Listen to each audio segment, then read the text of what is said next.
2. 1, 2, 3, 4K.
People, how are we brewing this evening? Welcome to the 4K subscriber special, Brews at 10.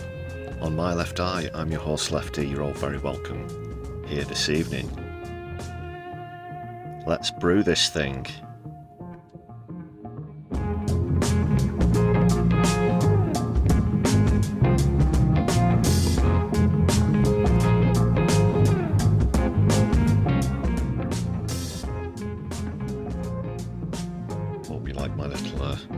Easter egg customised introduction as well. Seriously though, it's amazing to pass 4,000 subscribers. Thank you very much, everybody, long-term viewers and new alike, for all of your support. Great stuff. And speaking of support, what a great start to this stream. We've already had 6 gifted memberships there, so thanks to Mo and Guitar Guy. Wonderful stuff. What a marvellous community we've got here on the channel.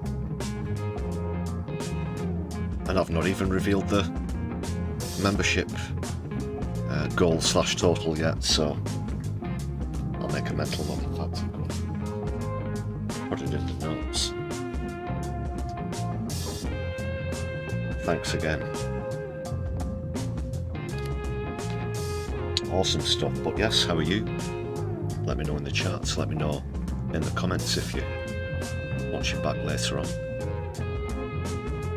And do make sure that you've hit thumbs up on the stream. As you enter it, gets us out to a wider audience.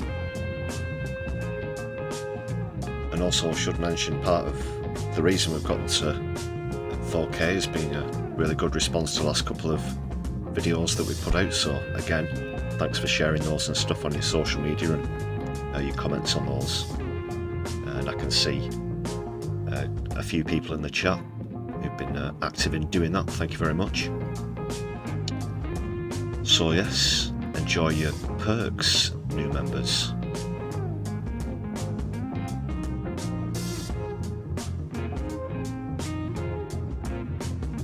Just scroll up the chat. Who was first through the door this evening? It was Mobius, and indeed straight in with a bang. Back gifted memberships, shortly followed by Guitar Guy, of course. Got Floor Snake in the house as well with the watermelons. Fantastic stuff. And JK's with us. BUFU Mike. Hope you well. And Katie Marshall celebrating 3 months of membership. Thanks a lot for sticking around, Katie. It's been great to have you with us. What a brilliant start to the stream. And we're all just getting started. Great way to kick off the weekend as well, people. And wow, yeah, Katie celebrating with another 5 gifted memberships. How's about that, people? Big up all of the generous donators in the chat, everybody.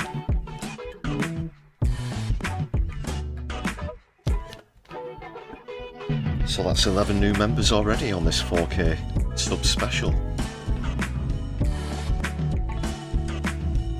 And seeing as I've already said members several times, I may as well use the opportunity to thank all of the current members, bar the ones who just generously receive gifts, of course. I'm quick, but I'm not that quick, people. But aside from those, this is the latest up-to-date list of marvellous members in our community, the Brew Crew. The people of Brewdism.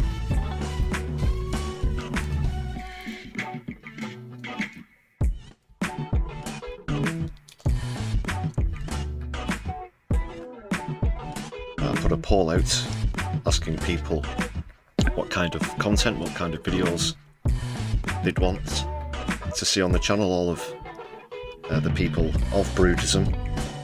Do you know what it said? They said make one with everything.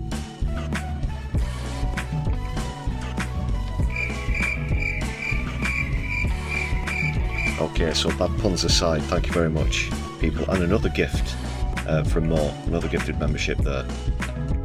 Brilliant stuff.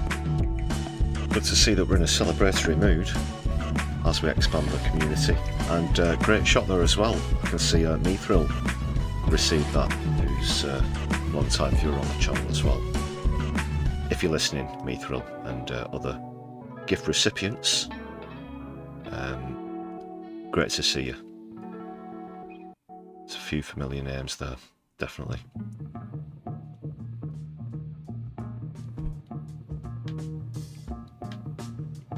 So speaking of familiar people, let's be seeing you. I'll just readjust the customised background and bring you people into the equation. There we go.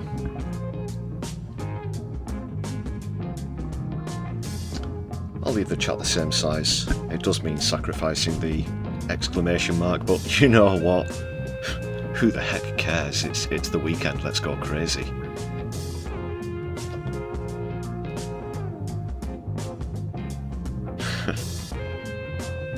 Bullseye. Nice shot, Mo.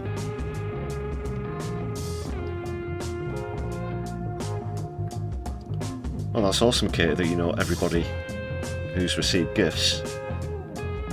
In that case, I suggest you get a lot more social and meet more people. Highly recommend it. So I will update the tally now. So I need to include that one as well. So it brings us to, drumroll please people, 122 out of 250, and I think that's an all-time high. So brilliant stuff. Absolutely reaching new heights in terms of membership and subscribers this week. Brilliant. It's actually around 4,200 and I think going on 30 subscribers. If you're listening to this, if you're new to the channel, please do let us know in the comments. These weekday live streams, the Brews at 10, are on at 10 PM.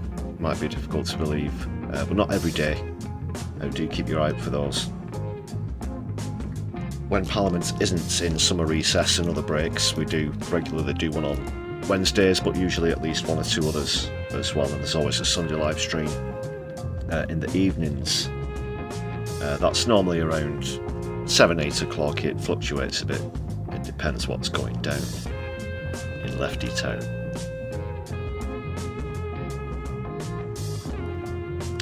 So yeah, feel free to check out previous streams if you just joined us off of the back of subscribing recently. Let's get into business, people. What's coming up? Well, can you, if you're in the UK, can you smell that? Can you? It's the smell of colostomy bags, tons of hairspray, and fried chicken in the air in the UK this evening.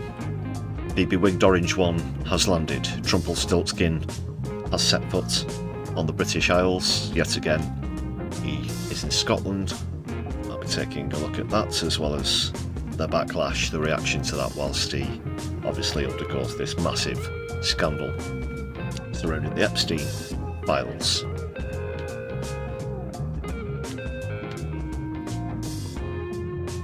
More on that to come.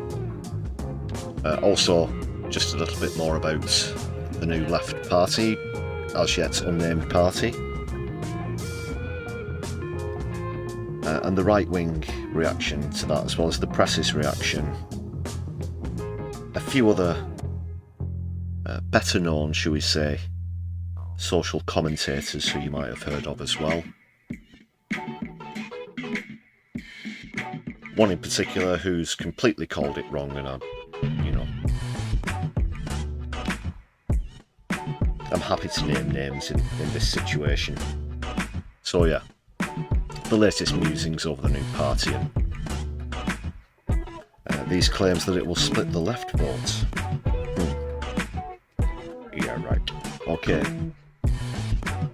Obviously the latest on Gaza is coming up as well,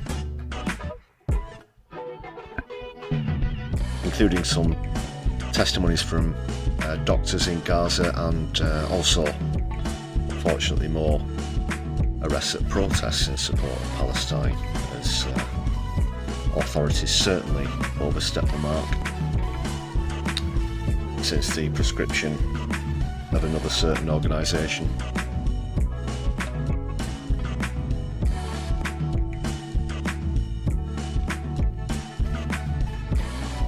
There's an update from the Flotilla as well. We spoke about that yesterday,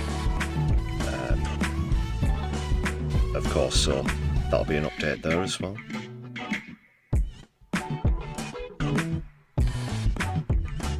And there'll be a poll or two amongst proceedings. Just make sure that chat's nice and refreshed for you there, people. Sorry, it does stall from time to time. My left eye needs about 16 pairs of eyes to keep track with everything. But I've always got Phil, the trusty new producer, who is definitely real. What else, people? What else am I going to wet your brew whistles with this evening? Let's see.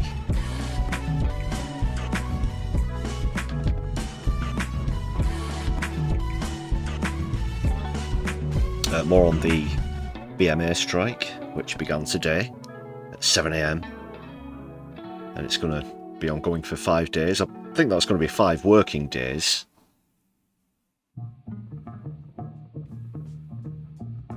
So that'll be going through to Friday next week, which will take us into August, actually. Isn't this year flying by rapidly, people?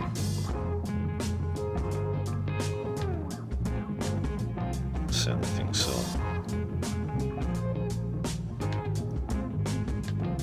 I'll just check my bookmarks. What else have we got?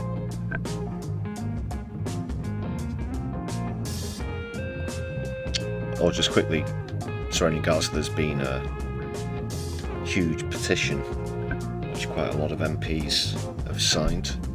So I'm touching on to that, as well as there's they've let him out of the asylum again, people, but this time perhaps even the BBC are coming round a little, not wholesale. Certain presenters, at least, as David Manser makes another appearance on the Beeb. Sorry, just turn the background music down a bit there. I feel like I was shouting somewhat.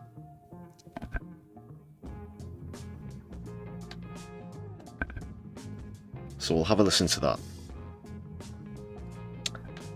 amongst the proceedings as well.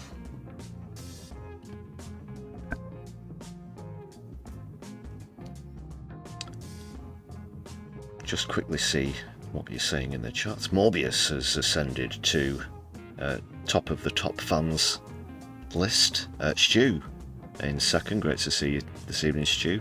and BUFU Mike in third. Early days though. There's going to be something else that you can get involved with on the stream as well. I'll just mention this quickly before I get into clips and stuff.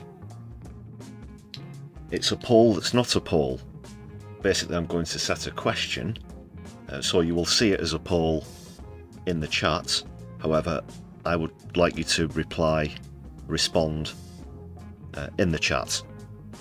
This is for live viewers only, because I'm going to pose a question at the start of a certain segment, and then at the end I'm going to reveal the mystery answer.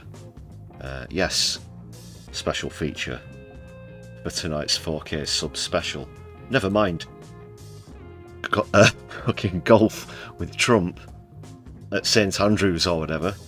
This is where the real fun's at this weekend, people. And we'll kick off with something light-hearted, of course. This time it's another one from Broken News. A really, really good one as well, concerning how all of a sudden, as I just mentioned, some elements of the media and some politicians are at least pretending that they're going to be doing something about what's happening in Gaza. So let's hear the latest from Broken News. Give them a follow as well, people. It's quality content. Welcome to Broken News. The news media have finally come around to the idea that what is currently happening in Gaza might maybe potentially and possibly be ever so slightly out of order. But the conflict remains confusing, even for experienced journalists like our reporter Steve Reen, who joins me now. Steve. Thank you, Eric. Well, since this latest war began in 2023, many news outlets have, let's face it, been really quite shit. Parroting propaganda, forgetting how to even do a journalism, or just going with the sacking of a couple of cocking TV cooks as its top story for ages. But now, finally, some news organisations, including Broken News, have suddenly started to wonder if bad things are happening on some massive historic scale that people will read about in textbooks in the future and go, oh God, can you believe that happened? Like, how did we let that happen? Like, what the fuck was Keir Starmer doing? Like, what BBC, what they reported? What? Well, what we found since we started reporting on this story properly about a minute ago, is that it's a confusing conflict. Many in the media are frightened to take a view because asking a country not to shoot people who are queuing for food is definitely anti-Semitic. Confusing. Indeed, some leaders in the international community have, in the confusion, accidentally sent extra weapons instead of aid. And with Hamas stopping food from getting to civilians, and Israel stopping food from getting to civilians, and the international community unable to get food to civilians, some news organisations have suddenly started to wonder how civilians might get food. And Steve, although we've been warned about this for months, it isn't always easy for news organisations to know what the truth is. Indeed. Well, Eric, more than 100 aid organisations have released a joint statement claiming that there is mass starvation across Gaza. But it's difficult for us to know, as journalists, whether 100 aid organisations is a significant number. While the World Health Organization says it is witnessing a surge in malnutrition-related deaths, we're not sure, as journalists, if the World Health Organization would know anything about malnutrition. And the United Nations Sexual and Reproductive Health Agency warns of catastrophic birth outcomes in Gaza as a result of starvation. We're not sure, as journalists, if the United Nations Sexual and Reproductive Health Agency actually knows anything about sexual and reproductive health. Confusing. Confusing. Very confusing. Meanwhile, confusion has spread to here in the UK, where authorities have neglected to sanction representatives of nation states who've carried out proven war crimes, but have accidentally arrested a 67-year-old retired head teacher for holding up a copy of a joke from Private Eye. Confusing. Confusing. Very confusing.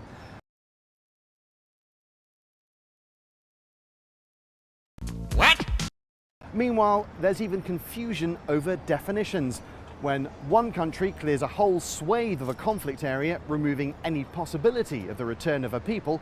Although that's a literal definition of ethnically cleansing an area, we are assured that it's not that. Very confusing. Back to you. Steve, thank you. What a lovely but confusing story. That's all from Broken News. You're up to date.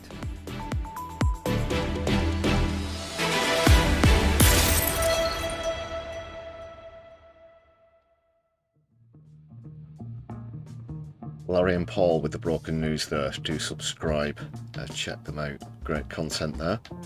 Really on point.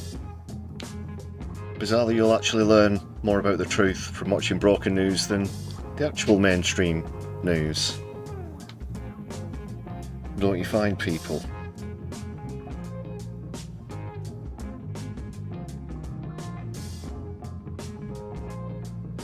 Let's see what's happening in the charts. Yeah, I'll be getting into the hypotheses surrounding whether the left thoughts can be split, and addressing some comments that other figures have made at the same time in a bit, people. Right. Yeah, I really did like that one. Confusing.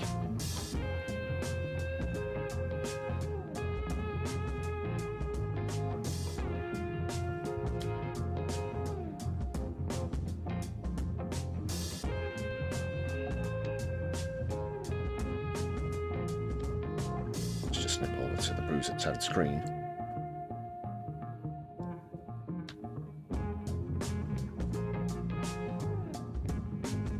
Let's see what Trump's been up to. Off he goes with a trumpety Trump, Trump, Trump, Trump.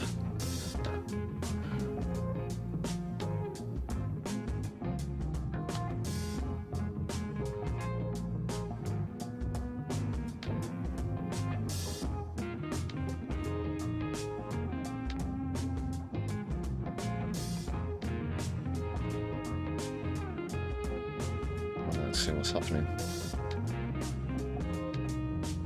He says it's great to be here.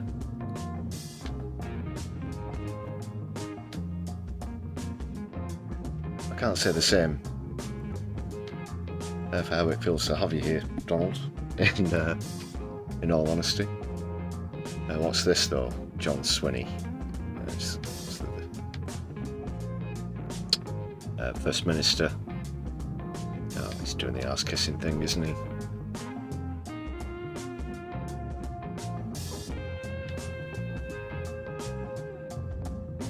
Gives Scotland the opportunity to respectfully demonstrate the principles of freedom and justice for all. The two countries have a strong friendship, which remains steadfast through the economic, culture and ancestral links. So he's going to bring up Gaza, apparently,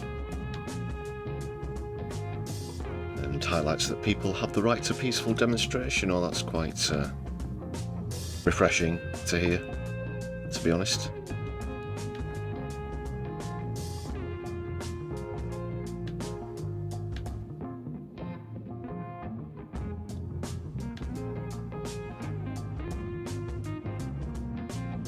Oh, Ursula von der Leyen's going over.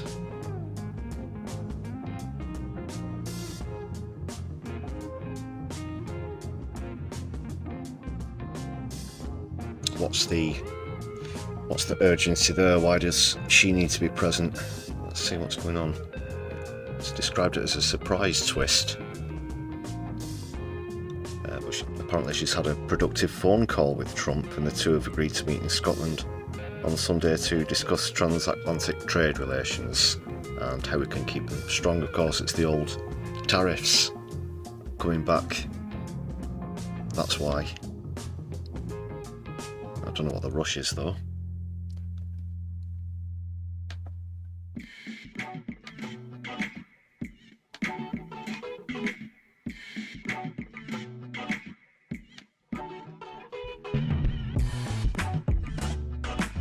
So he's going to be visiting two of his golf courses. There he is with Keith, by the way. That was in February. One of the courses is in Turnberry, the other's in Aberdeen, as well as a brand new site. Hooray. Sounds like a good walk spoiled to me. But on the business side, according to White House Press Secretary Caroline Leavitt, he'll also meet with Starmer to refine the trade deal that was reached earlier this year, when he set a 10% baseline tariff on goods going to the United States. Officially, the deal came into effect on the 30th of June, but some aspects remain in a commitment stage, among them a pledge to remove the 25% tariff on UK aluminium and steel. But, pledges don't go very far when you're mentioning Keir Starmer or Trump in the same sentence, that's for sure. And they're going to discuss the digital service tax, which applies to companies headquartered abroad, that the White House wants scrapped. That picture there from someone who dropped the camera, apparently, but it turned out to be a usable picture. Unless it's apologies if it's the world's shortest photographer or something along those lines.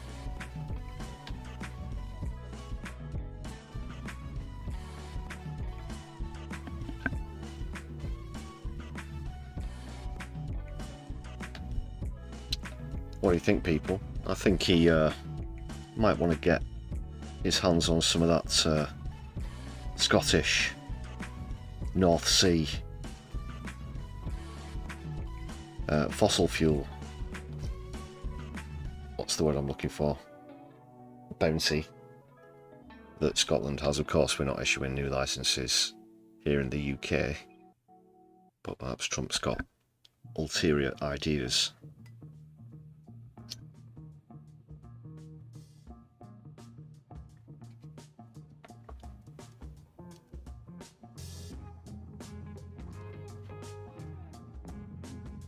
A lot of police around.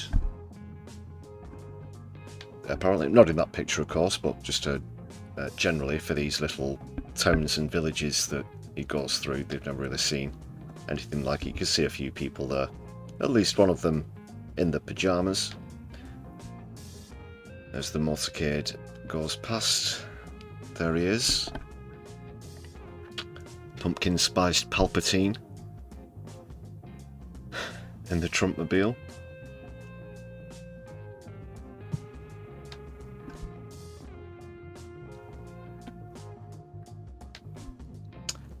And of course there were demonstrations.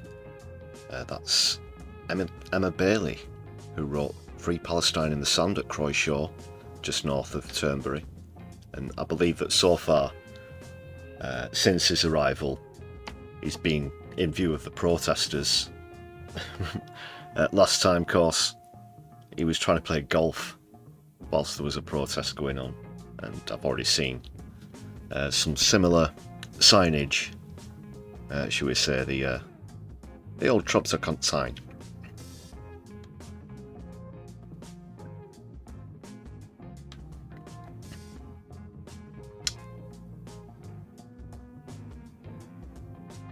So they chose the spot because it was along Trump's flight path, apparently. And she also adds, there are words from politicians for Gaza, but there's a real lack of action by Trump and those in power, she says. I grew up here, and I'm not happy that Donald Trump has power and influence here. Sorry, the article actually says happily. Yeah. I'm not happy that Trump has power and influence here, she says. We're just two mums on a beach and want to send a message. We want to turn feelings into action. So that's Sarah McKinnock and Emma Bailey, who are neighbours.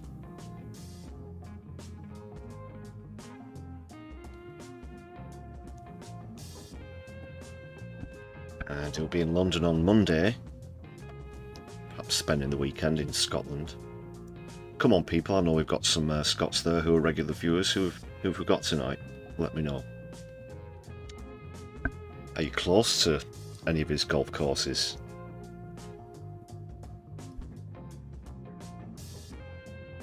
Are you in London? Are you perhaps planning on demonstrating on Monday?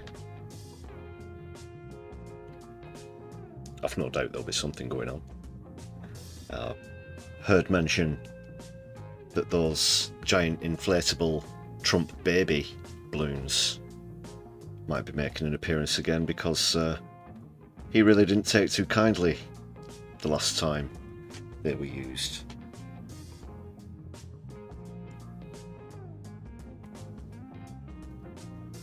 So never give your enemy something to use against you, Donald. That's what I'd advise. So.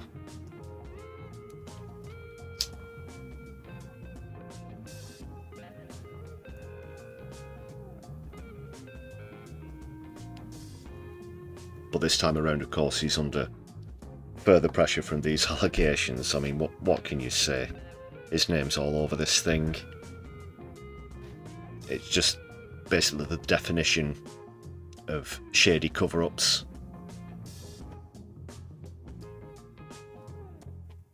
Missing CCTV footage, very spurious chain of events nonetheless. The only one of pair of perpetrators who are imprisoned is currently being interviewed again by the Justice Department, wasn't it, I think? Yeah, Maxwell. Sometimes the most obvious answer turns out to be the simple truth. It's not that complicated. So there's some of the specs for the beast. It's got a foam protected fuel tank, armour plated body, bulletproof glass, steel plate underbelly, reinforced tyres and steel rims. And you better go and tell Elon Musk that I'm sure that if he threw a fucking softball at this thing, it wouldn't go straight through the window like it does on his indestructible Cybertruck, which has now ceased production, by the way. I don't know if I've mentioned that on a stream yet, but yeah. Demand, as per every other model Tesla, has tanked, but none more severely than the always doomed Cybertruck. Back to this article though. 6,000 police are going to be on duty over the next 4 days. Let's see if it mentions if any organisations were officially there. It doesn't say in that bit. Starmer is slightly more liberal than I am, says Trump. Well, he is neoliberal to the core. I don't know though. On what issue?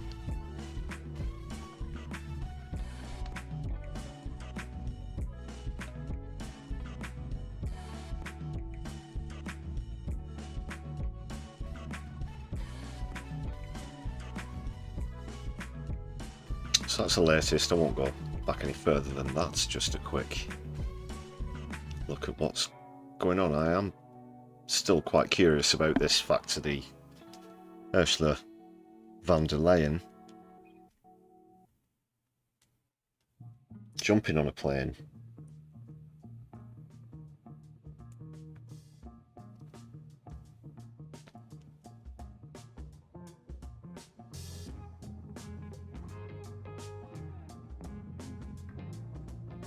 Katie, of course, resident Scottish Marxist. You were visiting family in Perth. You're not about to get arrested protesting against the waste of breath. You love your platform too much.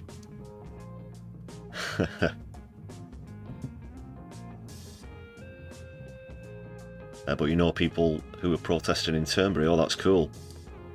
Please do give them my regards and solidarity. Bit far for a remote footage video for this channel. But who knows? Never say never.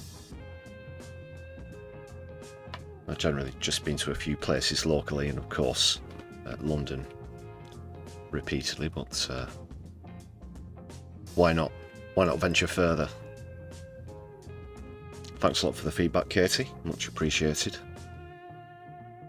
Again, if you're watching back later and you live north of the border, please do share your thoughts with us in the comments.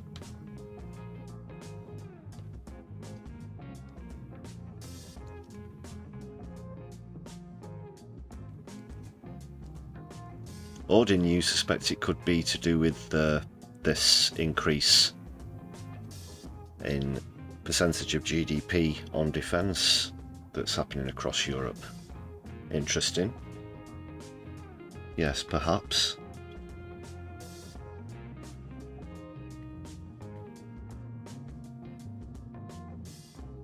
Now at the moment they've generally used the reason that it's some general threat. It's going to go up to 3% of GDP.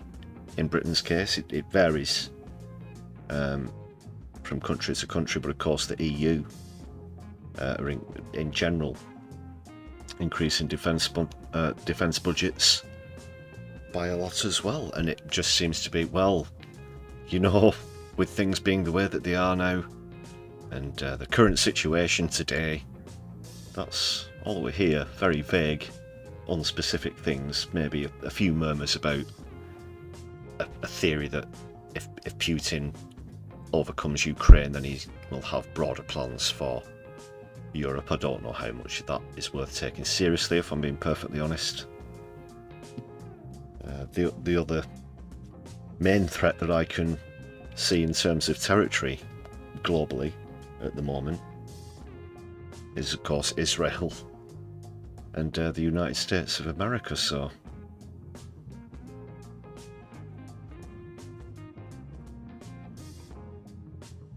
yeah, there's a lot of dirty money in there as well, of course, with the defence contracts. And what they're telling, you know, Ivy League graduates in the States, oh yeah, get into defence contracts. This is where the big money's at, you know.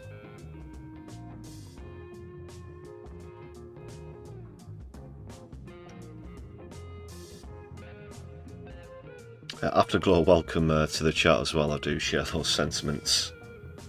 Yeah, and are you from north of the border? Barbag? Yeah, we're unfortunately lumbered with him.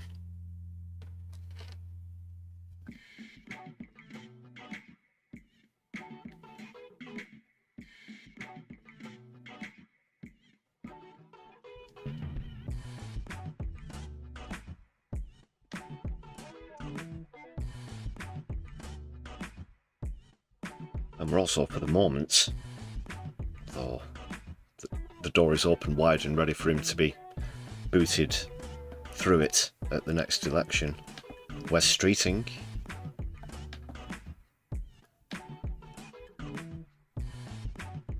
He's just thrown a bit more in about the British Medical Association strikes, which are going to take place over the next few days, so let's hear from Wes.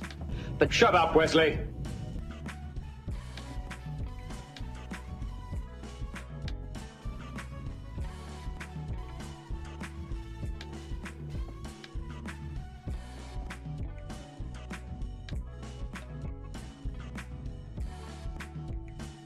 So 5 working days,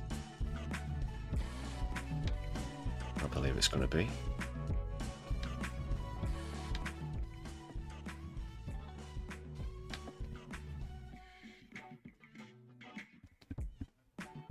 He says while it's not possible to eliminate disruption from the 5-day strike, it was being kept to a minimum. If he wants this to be over, he should just put the appropriate amount of money on the table, which he hasn't done. So now he's just blaming the doctors and nurses themselves. It says the NHS wants to keep non-urgent services running, with patients urged to attend appointments unless told that they're cancelled. The BMA has warned staff are being stretched too thinly. It does say here, though, that the union has started to agree some requests for doctors to come off picket and work in hospitals experiencing the most pressure.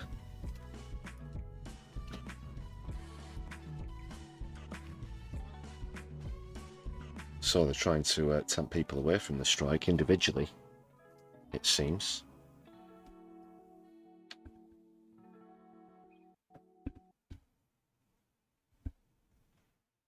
No official figures have been released yet about the impact on the latest strike, but some hospitals are reporting more than 80% of the non-urgent work is still being done.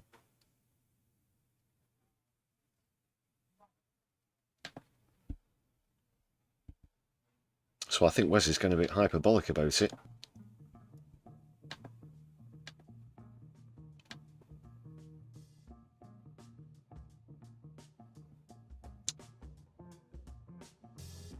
Paediatrics Registrar at Leeds General Infirmary, Christina Kostash, said it was a difficult decision to go on strike. She said, "I get depressed if I'm not in work. My heart is always at work, but I also care about my colleagues and my profession."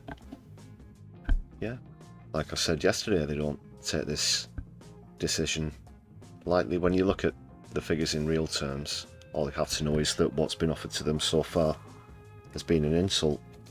It's 5.4%, I think, was the last offer. It should be at least double that, and I still don't think it would be keeping up in real terms.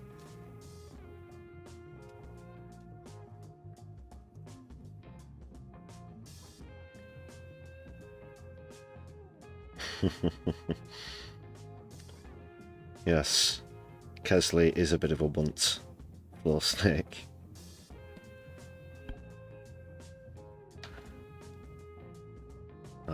I see what you're doing there. Damn right!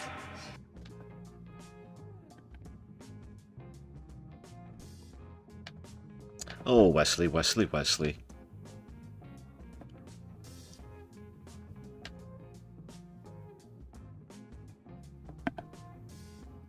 Just in case you didn't know, he's projected to lose his seat by a fairly significant margin at the moment to an independent candidate, Liam Mohammed. At the next election, she was just 500 votes behind him at the last one.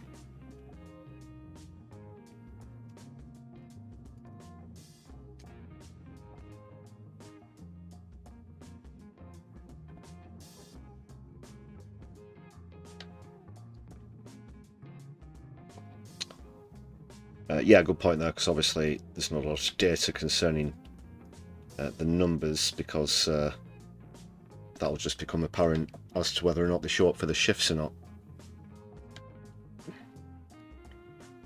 That's the point. That's the point of protest. It's disruptive, whether it's this kind of protest, whether it's an environmental protest, whether it's Gaza March, whatever it is.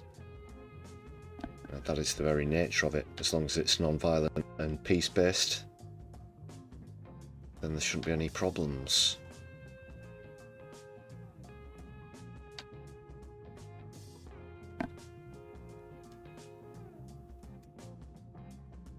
Just checking for a bit of a glitch here. I think I might have been scrolling a few times and it's not actually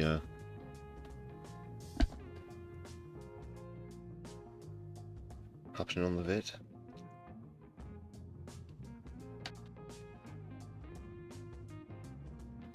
And it's still there.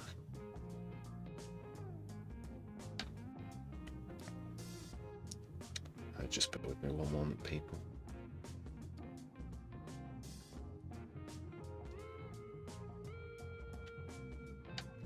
Just what you're seeing on the screen now shouldn't be on the screen now. Just checking connection settings first. We're all good. I don't think we've had a crash.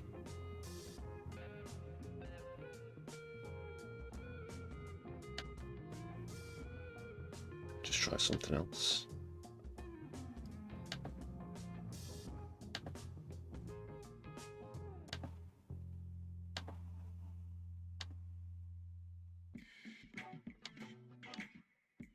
Oh, that's not worked. 1 second, people. I will get rid of this. I will be rid of it.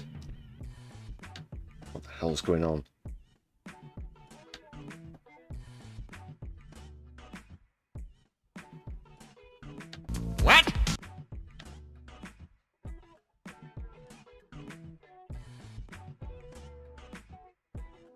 I'll be right back with you. 1 moment, people.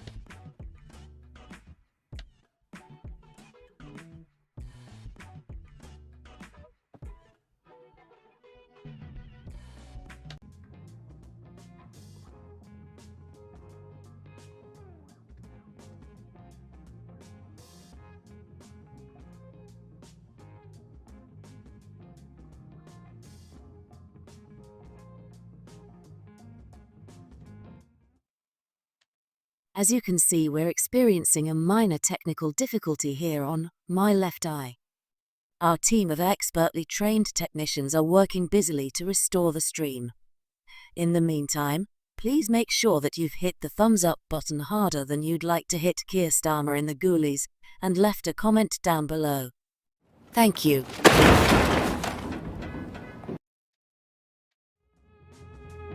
We're back, people. I appreciate your patience there. Those technician monkeys that we've got certainly are getting quick.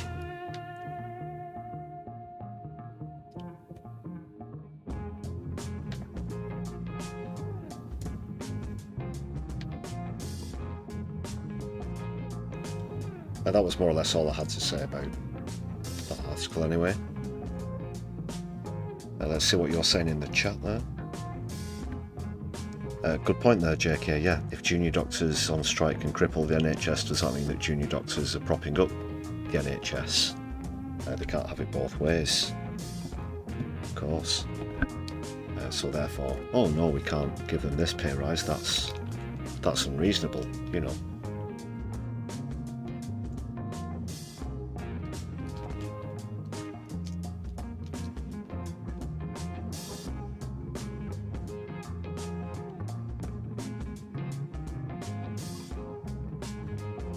So much for streeting.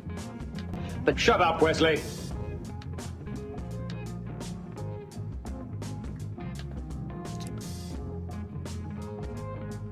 Now let's see, what shall we move on to next, people?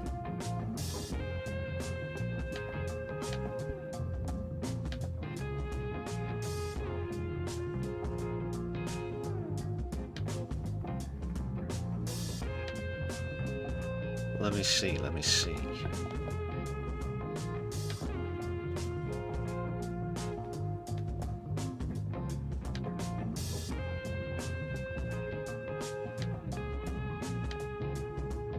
Yeah, let's go over a little bit about the new party, just whilst we're on UK political stuff.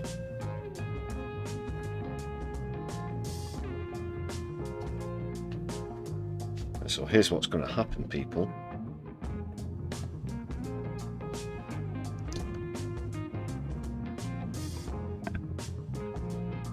I'll set the poll now.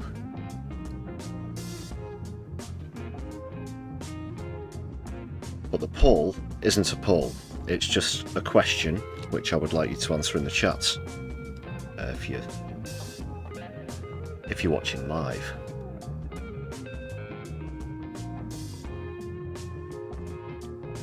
So I'll just set this up now.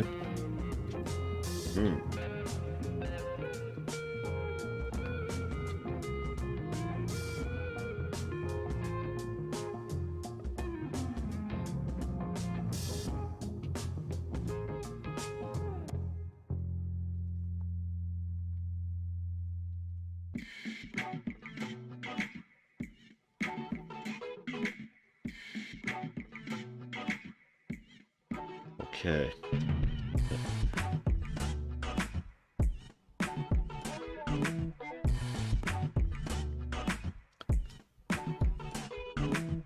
So, what's the missing word, people? This is the question that I've set. Now, this new party was officially formalised and announced just the other day. The right-wing press and politicians have been up in arms about it. But in all of the discussion, in everything that's been said about the party, who might vote for it, this and that, about splitting the votes, there is a word, a missing word. Won't hear it mentioned on the BBC, ITV, Channel 4, so on and so forth. But what is the missing word? And we'll go into some further discussion which doesn't feature the missing word.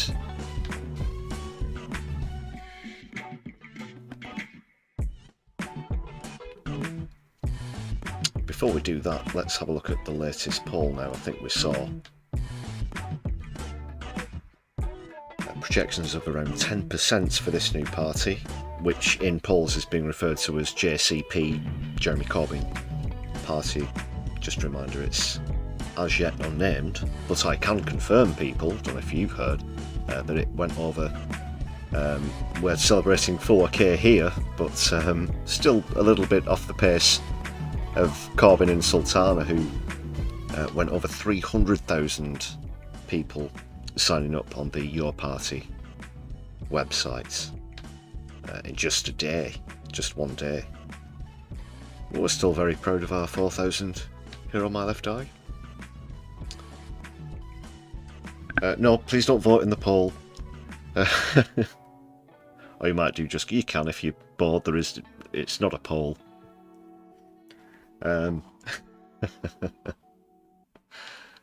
For anyone just joining us who doesn't understand what's going on, the question is, what's the missing word?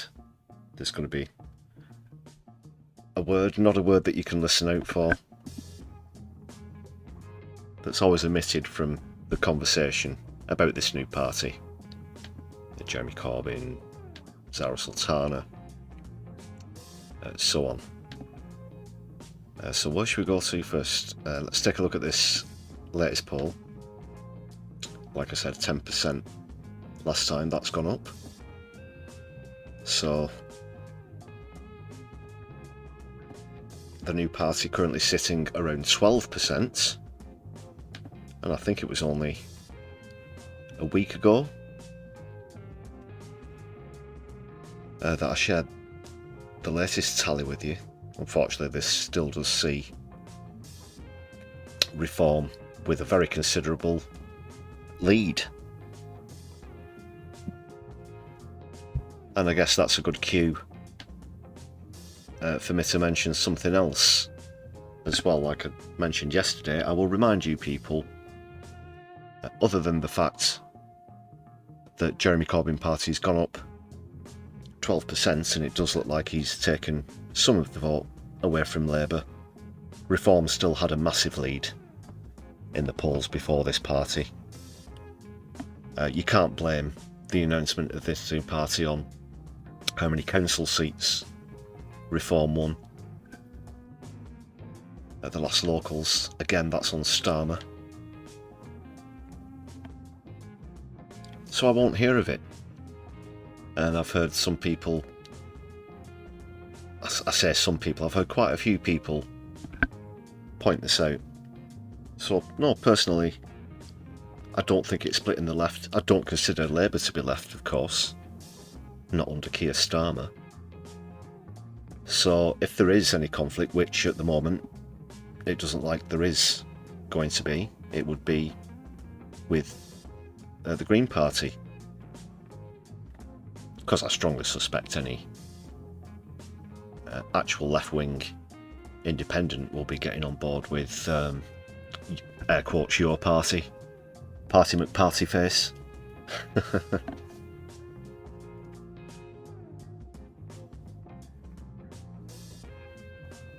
Dr. Davies, the unpoll. Yes, do not vote in the unpoll. It's not a poll. What is the missing word?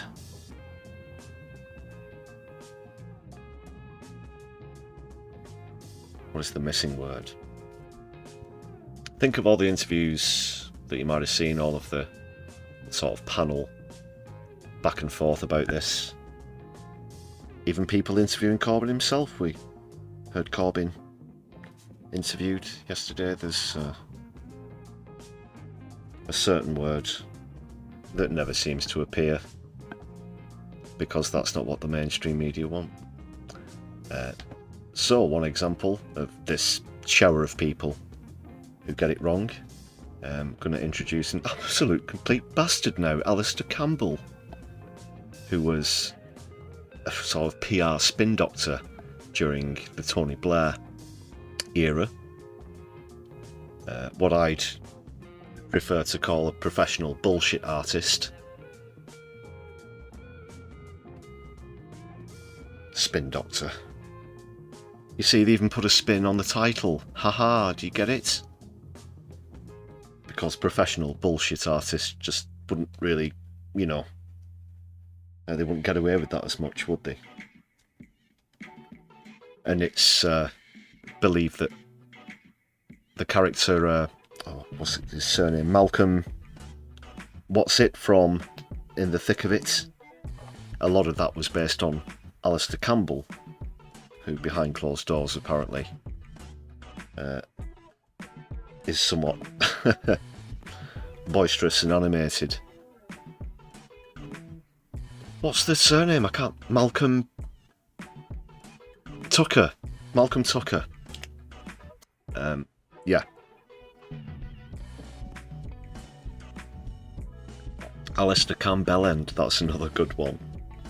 Yeah, like I said, total and complete bastard. For some reason, Sophie Ridge on Sky News wanted to dig him out of his hole and get his 2 cents on the new Corbyn Sultana party. Party McParty Face. Whatever it's going to be called. Just please don't have the word Labour in it. Because I don't want that. Personally. Whether we like it or not, people,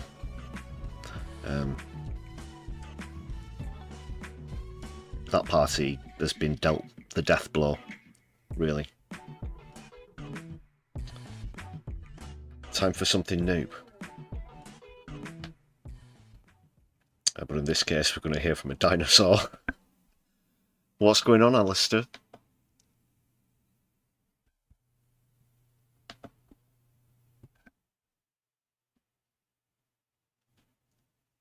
Why are they asking him as if he shares their politics? As if he was like really behind the Corbyn campaign, as if he himself didn't stand for the Lib Dems when Corbyn was in charge of Labour, you know, part of this backstabbing smear campaign. Why ask Alistair Campbell as though he's aligned with Corbyn or Zara Sultana when he isn't? He's the antithesis, literally the nemesis, who worked against him for years. I believe, I've seen a quote, and you still see it going around now and then, a tweet, I believe it was, saying that he spends... Oh no, sorry, it was it was Peter... I can't say it. Peter you-know-who said he spends every waking breath trying to destroy Corbyn. I might be paraphrasing there. But every day of his life, every living breath, or something like that. And Campbell said similar things. So yeah, he stood against Labour. Complete hypocrite. Communications Director is actually the official title. Oh, forgive me. No, I'll prefer my moniker that I've attributed to him. Professional bullshit artist.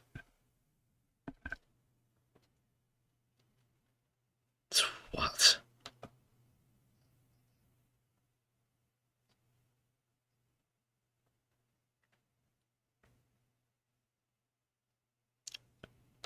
Whoa. Bit to absorb there. Fragmented. If you're talking about fragmented as for what Reform is doing at the moment in the polls, then just refer to my previous comments about when they happened and who the onus lies with, because it's with Starmer, who you just always got a massive majority in the House of Parliament. But he still didn't get his welfare reform bill through by a very long way, so the biggest rebellion that he's seen in his tenure, so bear that in mind. I don't think his majority matters at the moment. If there was another election tomorrow, it's easy to think that we'd have a new Prime Minister. But you don't really want to think about who that might be, or who it looks likely to be, do you?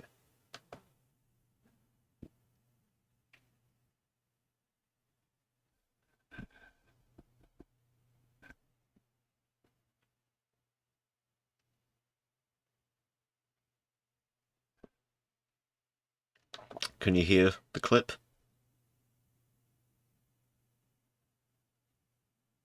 Let me know, people. I can hear this in my headphones. It's coming through in my monitor.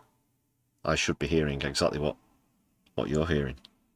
Or do you mean you're just not listening to what he's trying to say?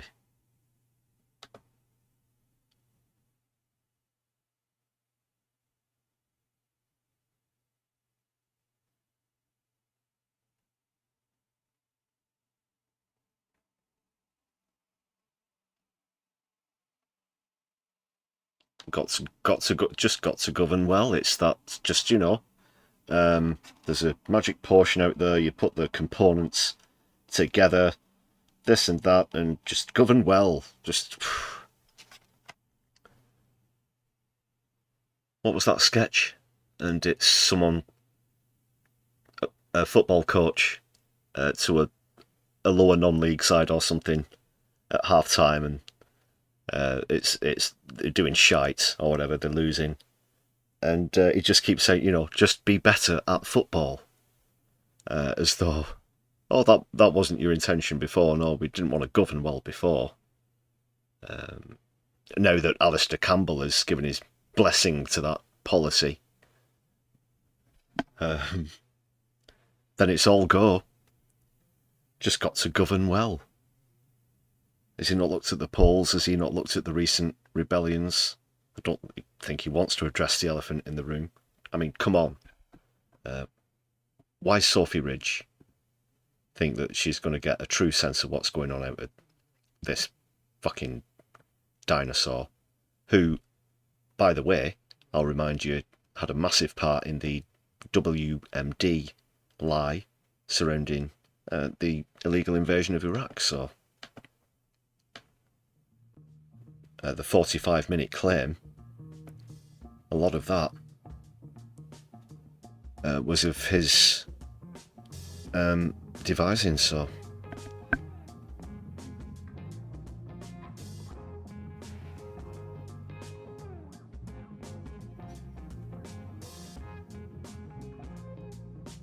you couldn't hear the... Can you hear me? But you couldn't hear Alistair Campbell.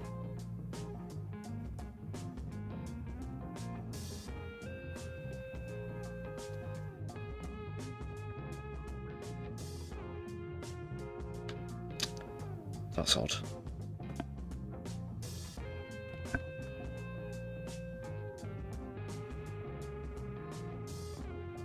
Okay, so you can hear me. Well, it's only a short clip. I don't know, just... it's there. How's that now?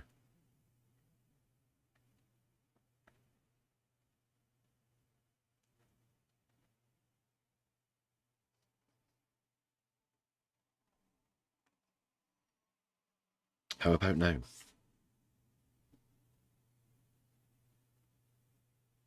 Nope. Well, you should be able to.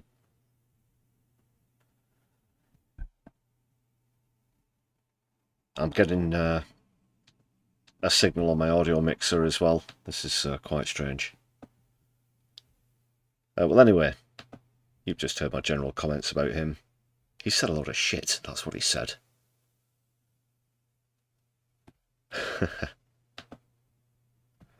What's the missing word? What is the missing word, people?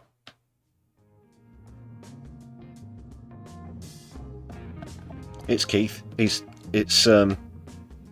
Yeah. Is this a pro-Keith hacker?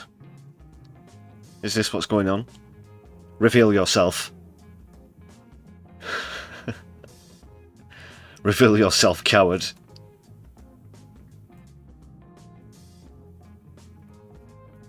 I'm not afraid.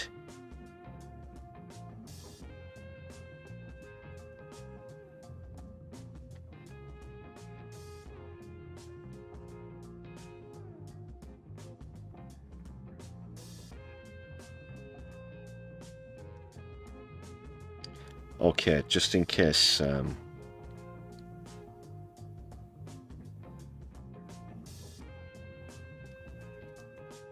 do need to quit the restart, I will do so very briefly before we continue with a few other UK politics tidbits.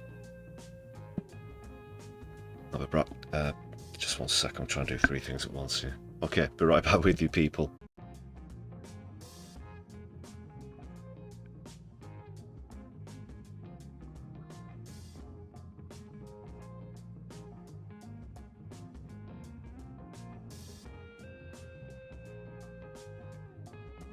Can you dig it?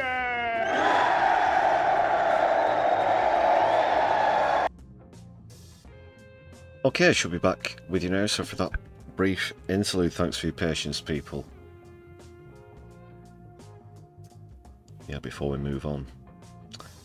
Now that I think about it, when I was purchasing the broadcast software, there was a special offer. This particular version did come with an Alistair Campbell filter, which is what persuaded me to use that particular one. Now that you mention it in the chat.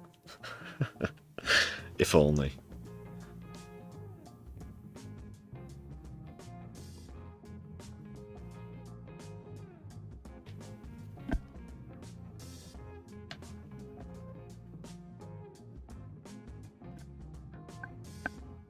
Yes, and I blame Starmer as well. Have you lost control of your MPs, Prime Minister?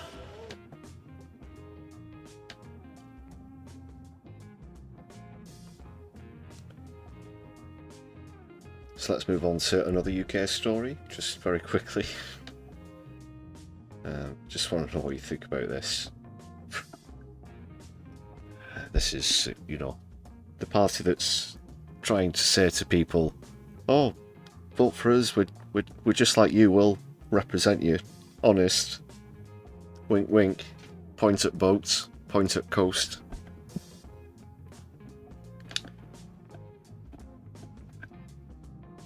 Reform are having a conference. Take a look at this for a early bird rate on a platinum ticket. Early bird rates, by the way, are supposed to get more expensive later on, apparently. But £2.5 grand. £2.5 grand for a conference ticket. Let's hear what some of the benefits of this might. Don't all rush at once, people. Don't all rush at once. So you can enjoy 2 full days of platinum access to the exhibition hall, main stage and fringe events at the Reform Conference 2025.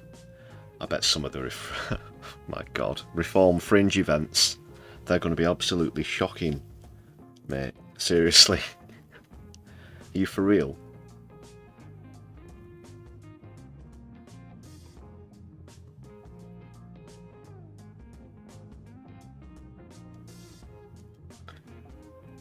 Yeah.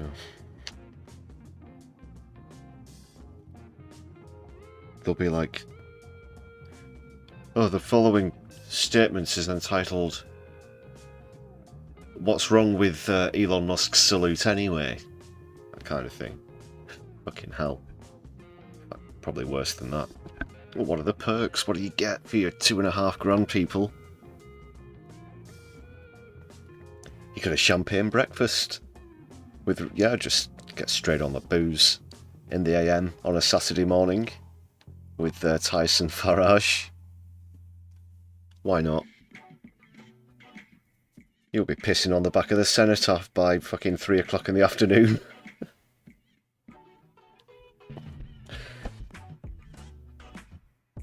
Anyway, then you get entry to the exclusive Platinum Lounge, which I'm sure will be full of some absolute saints. The finest people you'll ever come across in your life, reserved for Platinum ticket holders only. How exclusive. Fast track entry to avoid queues and get straight to the action. Complimentary tickets to the lively Friday evening after party. Wow. Wow. I'm getting goosebumps here, people. Come on. In fact, you know what? I've decided to spend all of your gift membership money towards one of these tickets. Oh, where have you gone? Come back. Come back. Oh no, the channel's dead. What have I done? And then after that, if you can still burn more after the excitement, you know, leading up to the after party, you get preferred seating for headline speeches and key moments.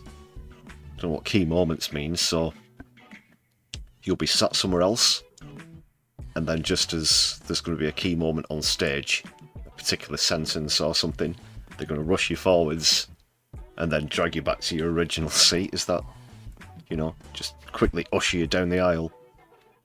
Hurry up! Richard Tice is going to say something important about China.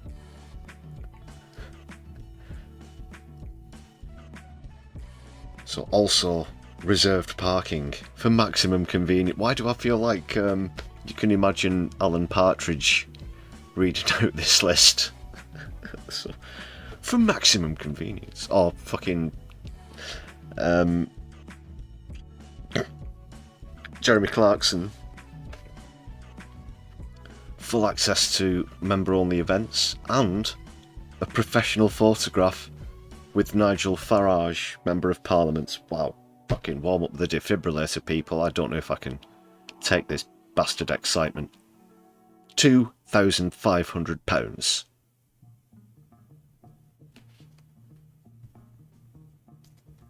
A pittance, nothing. In fact, you can join this channel for just 99 pence, by the way, if you're interested in the perks of that.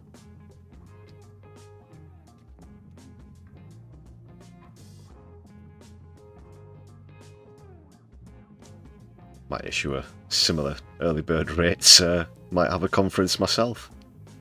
No champagne breakfast though, of course. A toast and a brew with Lefty. I'll come up with, I'm not coming up with the rest on the spot, but that's how it'll start. Don't forget the poll that's not a poll, people. You have to answer the question. Whilst people have been talking about the new left party, your party, air quotes, what has been the missing word? This missing word. Interviewers don't mention it when they're asking questions. Right-wing commentators like Alistair Campbell, for example. Who did I tell you he's a complete bastard and a piece of crap? Did I mention that? I think I better say it again, just in case I didn't. You know, lest I forgot. But what didn't he say? What's the missing word? What's the missing word? And it's not a misnomer either. It's a proper word to describe the party.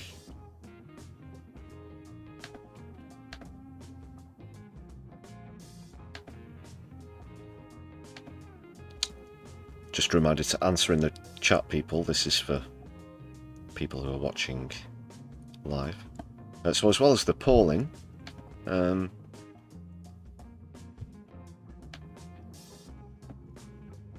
could see this as not so much a rebellion, but a massive hint, a bit more of a shove, as we sort of glide towards the latest in Gaza. There's been a petition that over 220 MPs apparently have signed. I'll just go up to the screen. Let's see what's happening there, people. Hopefully this won't freeze again.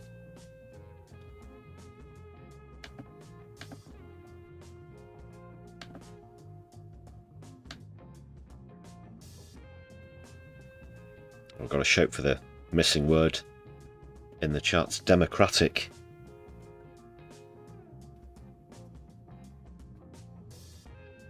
I won't reveal if anyone guesses correctly until the time runs out.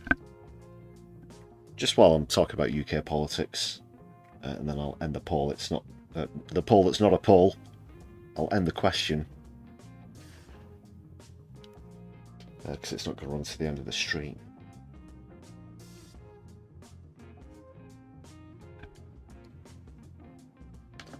I think I'll give you until it's time to listen to the David Mensa interview, because I suspect that after that, I don't know if you're anything like me, but your brain might suffer some form of malfunction after listening to David Mensa speaking. So it's best that you operate the question that's not a poll prior to that. Okay, what's happening with this though? More than a third of MPs have signed a letter to Starmer calling for the UK to recognise the state of Palestine, which of course should have been done a long time ago. And if any politician's going to mention a two-state solution, then it goes without saying that you have to do that. 220 MPs from 9 parties have backed the call. More than half of them are Labour, so that's what, over 110. A good chunk of his majority. So they said that this will send a powerful message and a vital step towards a two-state solution. While we're on the matter, it was rumoured, it was mentioned by Macron on a state visit here, as well as David Lammy recently, that there would be a dual recognition in tandem at the same time. What's the word I'm looking for? In synchronisation with France. However, France have beaten us to that one. They've, I wouldn't say jumped the gun, like I said. They should have been done a long time ago, but France have become the first major Western state to officially recognise Palestine, which will be formalised by September, I believe. So keep up, Keith.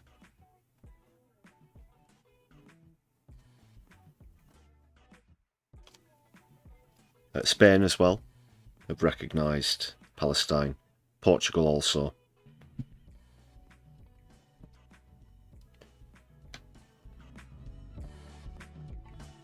And the pressure's certainly on that, and if he does this,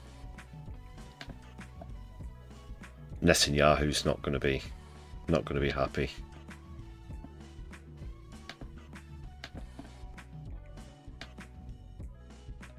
But I don't particularly care about that, so.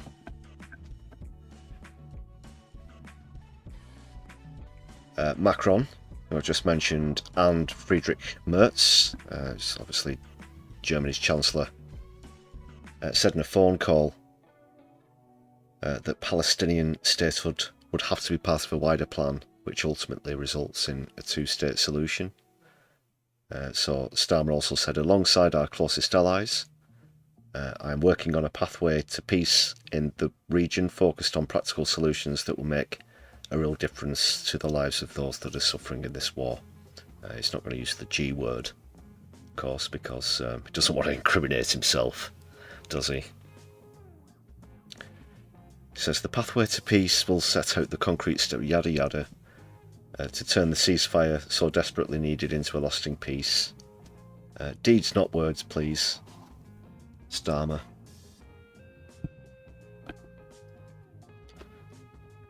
And he said it now.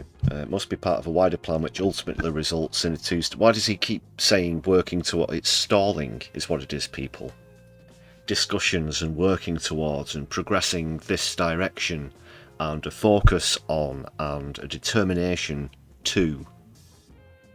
Week after, and it turns into weeks, months, years of inaction with, you know, the similar words in red. So France have done it.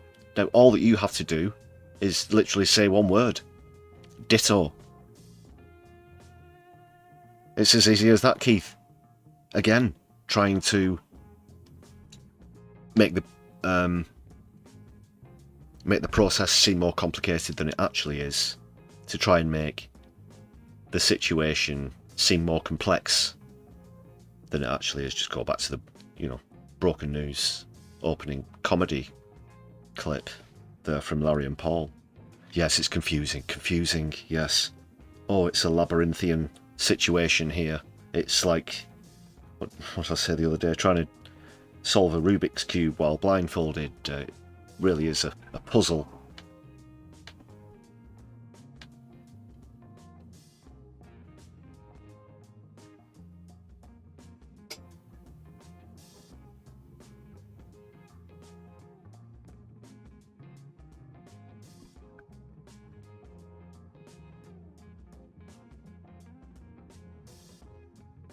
So yeah, UK, France and Germany said they stand ready to take further action to support an immediate ceasefire and a political process that leads to lasting security and peace for Israelis, Palestinians and the entire region. Just a quick update, there is still a pause in the ceasefire talks. They're not over, they've not been trashed as of yet this time. But there is a bit of a pause going on at the moment. I'll keep you up to speed with that.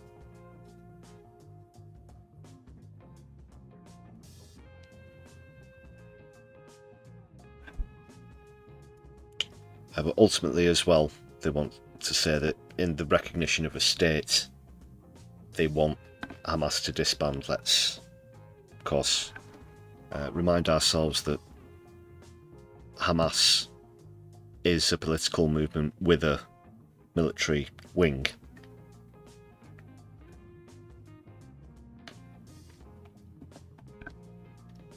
And of course, they're not in authority in the West Bank. That's the Palestinian Authority, who unfortunately are sort of slightly more in league, I believe, with their oppressors than in Gaza.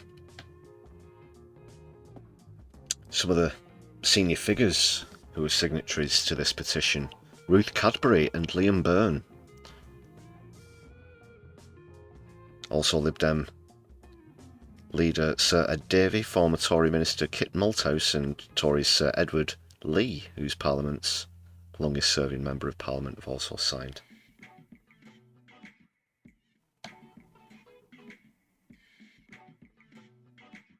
I think it goes without saying you can think of a few other names who'll be on there as well, of course. Corbyn, Sultana, Richard Burko, Apsana Begum,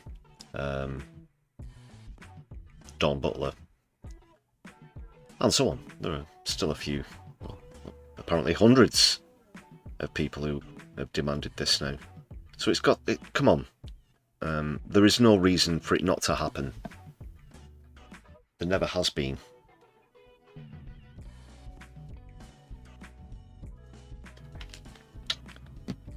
It's just that he's painted into a political corner. He knows that this will upset the people who lobby him, the people who pay him to represent them politically. And they pay him handsomely. And so they won't like finding out that this is what they get for the money. It's also another reason why you probably shouldn't elect Zionists in the first place.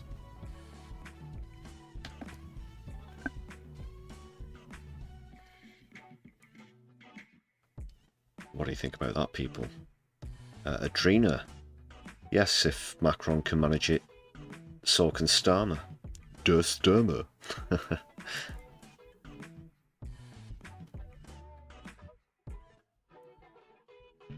A good point though, Mobius, as well. Kit Malthouse, a Tory, has shown more morals than the entire Labour front bench. You won't find Lisa Nandy's name on that petition. You won't find David Lammy's name on that petition. You won't find Liz Kendall's name on that petition. Wes Streeting, no. Angela Rayner, no. She's bought and paid for.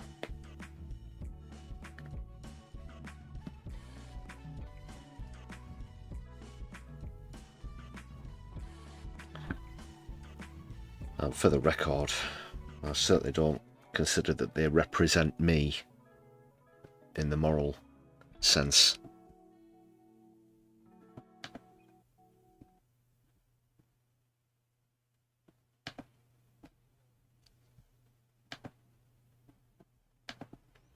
Okay, what's next, people?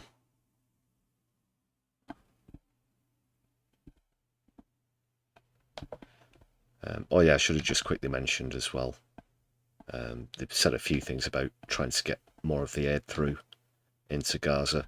I'll talk about that more later on. I've got some testimony from other doctors and things to come up on the stream. Please make sure you've hit thumbs up here, people. Just a quick bit of self-promotion. Give us a share on your social media as well. Give us a follow at My Left Eye UK. Super chats are open if you're watching live. Super thanks if you're watching back later. And there's also a Buy Me a Coffee page, which a few of you generously donated to recently, so thank you very much for those.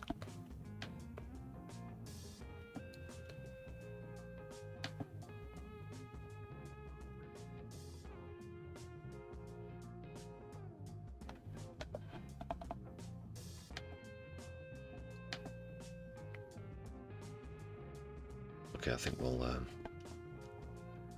get on to Mensa in a second.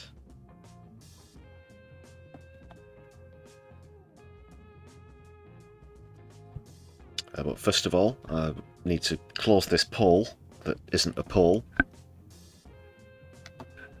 So I'll set you the question. That's a bit of a tricky one, although it's actually quite easy when you know the answer. About the missing word, what is the word?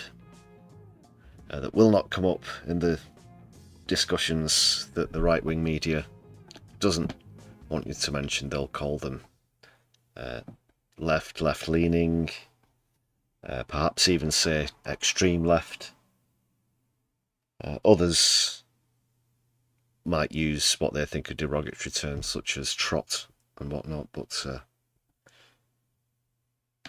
well, I'll let someone else reveal the answer actually. So the missing word is Socialists.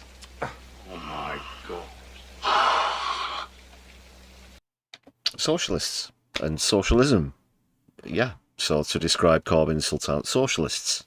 Or you won't hear that. You won't hear socialist, democratic socialism, you know, variations on it, whatever. Just listen to them. There's hours and hours and hours and hours and hours of interviews already and discussion about this new party, and you just won't hear it. But it's a word that we don't shy away from here on My Left Eye, that's for sure. Can you dig that, people? Can you dig it?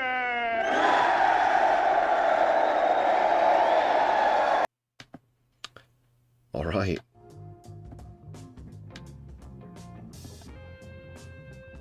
I just need to go back to the screen a second. We're going to get into this interview now. Better finish that poll. So 80% of you said this is not a poll. Which is correct.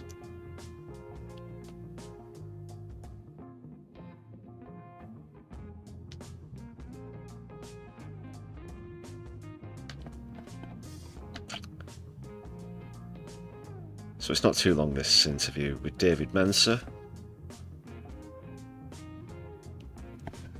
which was on the B this morning.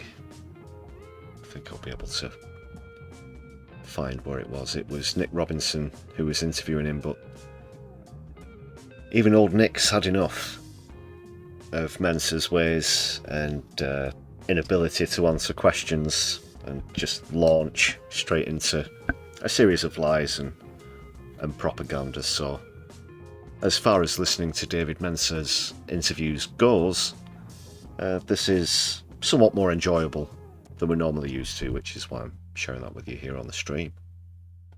One moment, I just have to find the correct point. I'll try and get it to the second.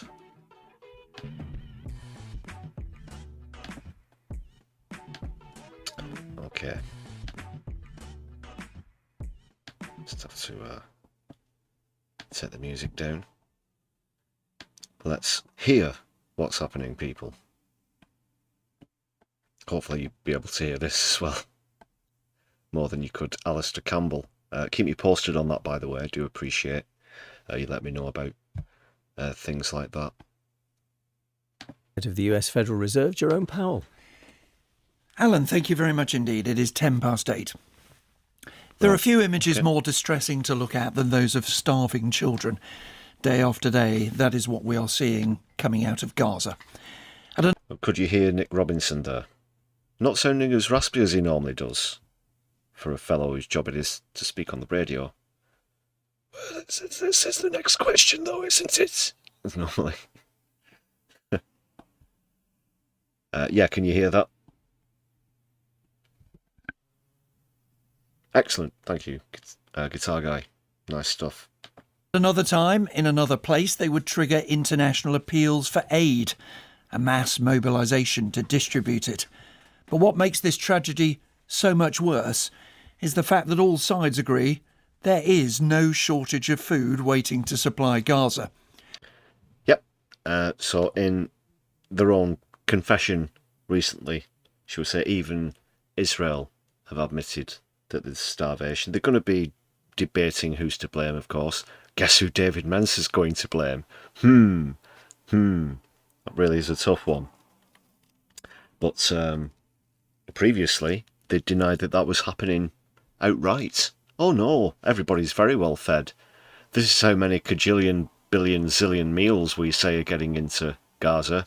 Just don't tell anybody, it's completely made up. But yes, there's no starvation happening. And again, this is some straight up North Korea shit that's going on.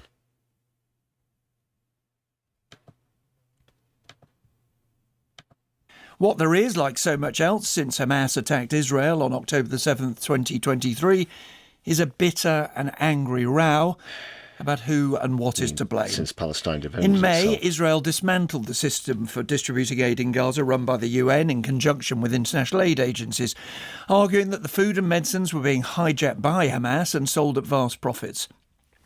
They set up in its place a new system to distribute aid along with the United States. No, and that's obviously Israeli propaganda about Hamas, of course. It goes without saying.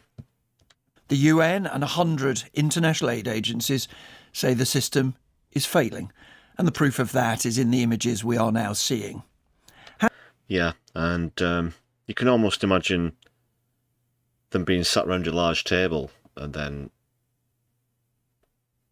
whoever leans forward and says, well, I've got one, how about we swap the aid distribution centres for bullet distribution centres? Then the rest of the table applauds and they cackle evilly together. And then there's, lightning coming in through the window. Hamas, remember, still holds 20 Israeli hostages and the bodies of many others. Thousands of Israeli protesters gathered in Tel Aviv last night to call for an end to the war in Gaza. Following the main demonstration, protesters blocked several streets across the city before they were dispersed by police.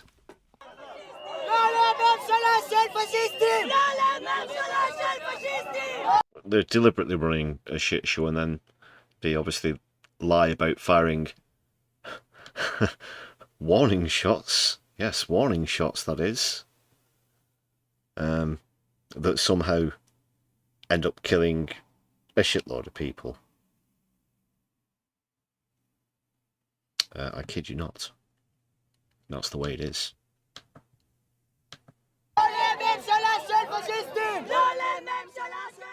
That is the background to the conversation we now want to have with a spokesperson for the Israeli government, David Mensa, who joins us on the programme once Strap again. Good yourselves morning in, to you, Mr. people. Mensa. Good morning, Nick. Good to be with you. I hope to take you stage by stage through this argument, because it is an argument. Sorry. It's just I know what's coming up. When he says it's good to be with you. There is at one point in this not too lengthy interview where he starts to get personal and he lies about Nick Robinson himself and starts to get pretty insulting and abusive, which Nick Robinson doesn't take too kindly to. So yeah, I'll play this without too much interruption from now on. But yeah, I'm sure he thinks it's great to be there. It's great to be here, Nick. Argument that produces passion, it produces emotion, it produces anger. And I hope you agree that it's going to be valuable for everybody if we can take it a step at a time to try and understand your case, to try and put to you the arguments that people put to Israel. Can we begin with a simple fact? Do you agree? Do you accept? Does Israel accept there is malnutrition in Gaza it is getting worse, and at its extreme, some people are starving. Good to be with you, Nick. Yes, of course, the facts are very, very important, and I do appreciate the sentiments you were saying about having a civilized conversation, talking specifically about the facts. So the facts are important, not the fiction. In Gaza today, there are shortages. Civilized. But they are shortages which have been engineered by a terrorist organization. It is certainly not Israel's fault that Hamas are frustrating the distribution process of aid. And I'll give you the best example of that. If you wouldn't mind, can you just answer the first question? Why I was going to come to distribution. I promise you I'll give you the chance to do that. I wanted to start with where people are starting. Do you accept there is malnutrition in Gaza, it's getting worse, and some people are starving? I will certainly say that there is. Why is that a difficult question? Shortage. Why is that a difficult question to answer? It's a simple yes/no question, really, isn't it? So then he tries to act as though the question wasn't the one that he was asked. If you allow me, there's a man-made shortage, but it's been. There's a shortage. There's a man-made shortage. Something, but I don't want to. Can't use the F word. And I'm not talking about the 4-letter one. I'm talking about famine. He doesn't want to use that word, and certainly not the other S word that isn't starvation. That isn't shortage, I mean, and is starvation. This jumped up little wanker. Let's hear some more.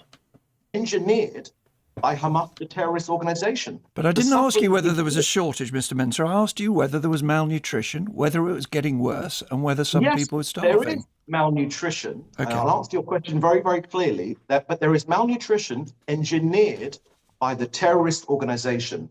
The images you show of hungry people don't extend the sentence and say the words that matter. Well, words do matter, David, and as well as what you're saying matters in terms of how far you're detached from reality. What you're not saying is also significant, because if you had an ounce of sympathy, or perhaps even a fraction of a heart within your human body, you would have immediately expressed your concern for the civilian population. You would have immediately said that you're obviously absolutely and utterly appalled at what's going on. But no, he gets straight into propaganda and misdirection and all of the usual tactics that they use. He doesn't mention the actual victims of this, the Gazans themselves. Well, Nick, I would like to begin by saying sharing love and solidarity with these Palestinians and their suffrage, and this has to be stopped. Not even phony sentiments as they would be. They can't even bring themselves to do that, because when you're talking about that level of fanaticism, it's the bottom line is hate, and there is no room for sympathy. Soulless. Hamas stole their food, and Hamas have caused their suffering. Israel, from Israel's point of view, there is literally no restriction to the amount of aid we want to send in. There is literally no restrictions. Indeed, right now there are 1,000 trucks of aid waiting on the Gazan side. That's not true. It's not true. Of course, there isn't anything coming in for Hamas to steal. That's fundamentally why this is a lie. And if aid does get through, naturally as a consequence of war, you see thriving black markets because of shortages. It's unfortunately somewhat of a inevitable societal fact. Happened here in Britain during the World Wars, for example, as well. So that's not exclusive, and you can't blame that on Hamas just because it suits you. But again, it's nothing to steal. There's nothing to keep back. It's all on the other side of the border because Israel aren't letting it in. It's just not getting in. Pure and simple. Of the Hamas, of the Gaza-Israel border, for that aid to go in to get to hungry people. Now, well, let's take this a stage at a time, Mr. Mensah, if we may, because you've just made an important point. point. It's going in via Egypt, not Clearly, Israel. You accuse Hamas of hijacking the aid. The problem with Egypt that argument is the this, border, isn't it? David. You've changed the distribution of aid. You've cancelled the original system of aid. You've set up your own system of aid in order to stop Hamas doing what you say they're doing. So, it seems to me that you are accepting that the system that you have created is currently failing. Look, Hamas have turned this charity, aid which should go to the... There was quite a pause there, and then when it is, say anything, just say anything. Just say a series of words. Anything. Listen to that period of silence there. It was eternal. Very awkward, because he really had him banged to rights with that one. System of aid in order to stop Hamas doing what you say they're doing. So, it seems to me that you are accepting that the system that you have created is currently failing.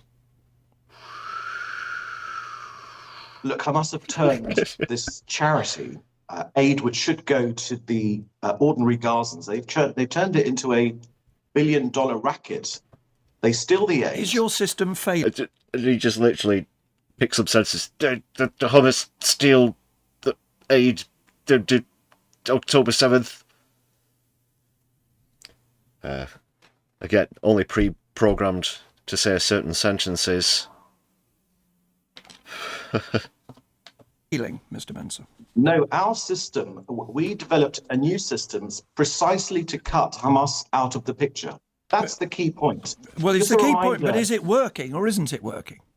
It is working. It is working simply on the facts that 90 million meals have gone in with the new system. A cajillion Hamas, meals. You know what they're doing? That doesn't prove it's working, Mr. Mensah. You've just acknowledged at the beginning. No, I've seen pictures, and I'm sure that you have too, and footage as well. There are things that you can't unsee. I won't show it here. Skeletal people who have been described as the Walking Dead by reporters on the ground. Aid workers themselves face starvation. That's the severity of this famine. Beginning of this conversation, there is malnutrition, it's getting worse, and there's starvation. So just putting a large number on the amount of food distributed doesn't... Sorry, I've just forgot to finish off there by saying that doesn't happen because people have had 60 million, billion, cajillion meals. Even the numbers that they're trying to have you believe don't equate to 3 nutritious base square meals per day. We're probably looking also at the fact that they will try and redefine what constitutes a meal. You know, a handful of some grains, anyone? Yeah, dive in. Fill your boots on that lot. Prove the system is working. The evidence is whether people are getting fed or not. Some are, many are not, and malnutrition is getting worse. So the system is working. Is not working, surely. Look, there are 2 parts to the aid distribution process. There is the Gaza Humanitarian Foundation, where millions of meals are delivered directly to civilians. But there are also UN coordinated shipments of food, medicine, raw materials, and flour for bakeries. Now, there are 2... They don't let those in because they've said, oh no, they're anti-Semitism as well, and they're hummus. The aid workers are hummus, so they're not allowed. We've got this new system, and it's working perfectly. I don't know if David's seen the same footage that I have of thousands of people clambering over each other in this chaotic situation that's put together by people who couldn't organise a piss up in a brewery.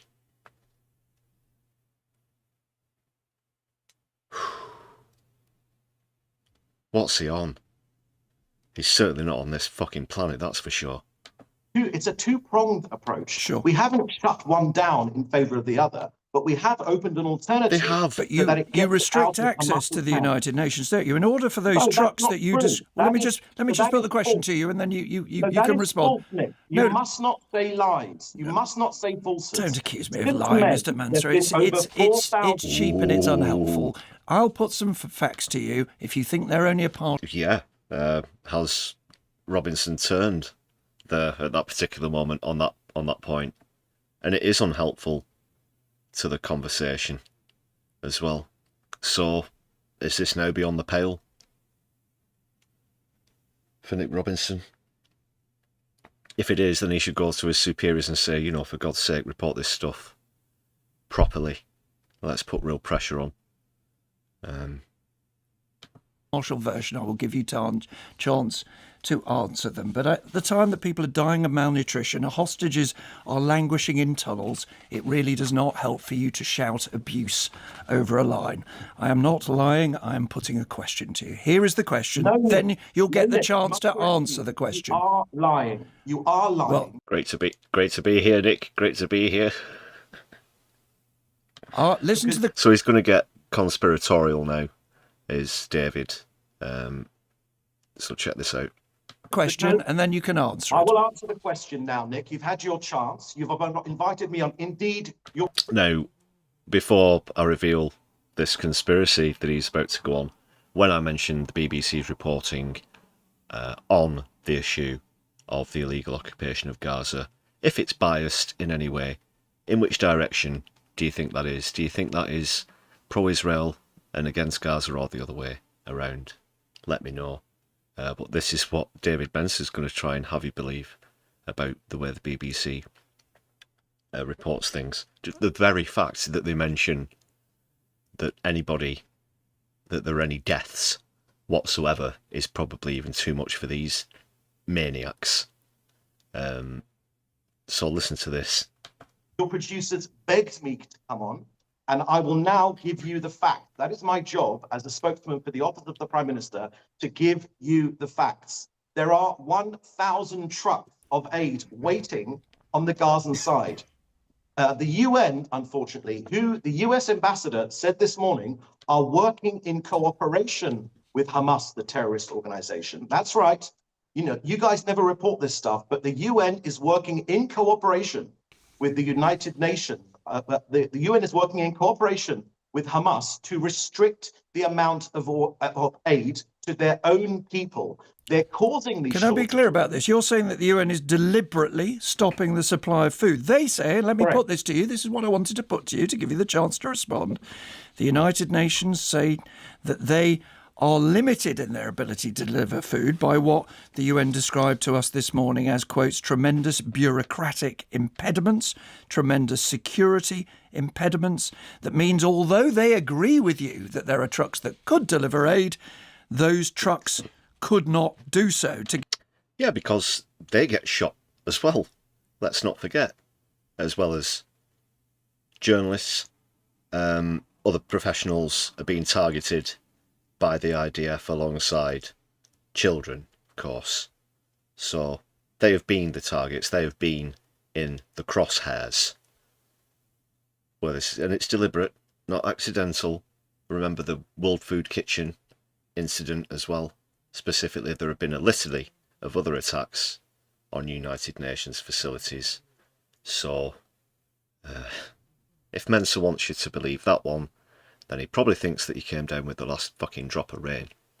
To give you one example, yesterday, out of 16 attempts to coordinate humanitarian movements, only 8 were facilitated by the Israeli authorities. Let me give you a better example. No, don't give me a better example. Please address that example. Let me make something else up something instead. From this interview rather than your. Well, I think we're getting quite a lot from the interview. You do not perceive Hamas to be a terrorist organization, which leads all of us in You've Israel. no idea what I perceive. You've no idea what I perceive, Mr. Manser. Well, then, Nick, tell us all. Do you believe Hamas is a terrorist organization? No, you're not interviewing me. They mention that they're prescribed all the time. They've always got those 2 paragraphs about fucking October 7th this, in every article that they do about it. And yes, they mention that hummus have been prescribed as an illegal entity. David, that is the official stance of the UK. I'm sure it's the official stance of the BBC as well. Interviewing Do you believe And that well, you know Hamas is a it. terrorist organisation? I am interviewing yes or no? you It's about a simple aid, Mr. question. Manser. They are a jihadi death cult. Do you believe? Do you believe that they're a terrorist organisation? It all Take hinges yourself on off this from to the him. mistaken Everything. ideas which those executives upstairs have ordered you to say, and tell me now, right now, that you believe Hamas to be a terrorist organisation. Mr. It's a About simple aid, question. Mr. Manser. They Just are a replaying those jihadi last 20 death cult. seconds. Do you believe? Do you believe that they're a terrorist organisation? Take yourself off from the mistaken ideas which those executives upstairs have ordered you to say. And The executives upstairs have ordered him to say what, the truth? And he thinks that this is some sort of lie that's been fed to Nick Robinson live about the reality of the aid distribution. And he thinks that the BBC are biased against Israel.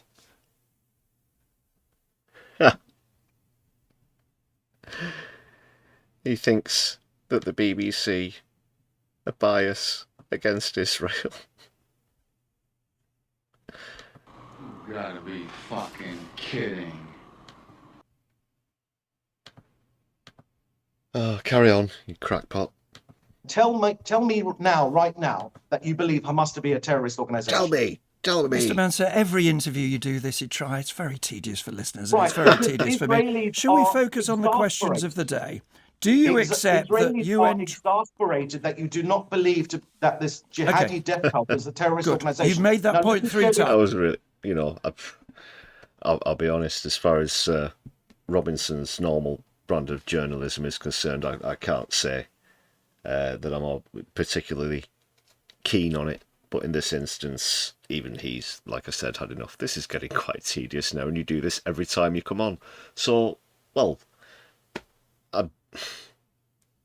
Robinson didn't challenge it when Mensa said that the producer had begged him to go on the show. I don't know if that is true or not. This is David Mensa that we're talking about here. But if that is the case, then please stop doing that. And the same with Hotovelli and Levi. They're all as bad as each other. They're all as bad as each other. And I'm sure that if you just read the transcripts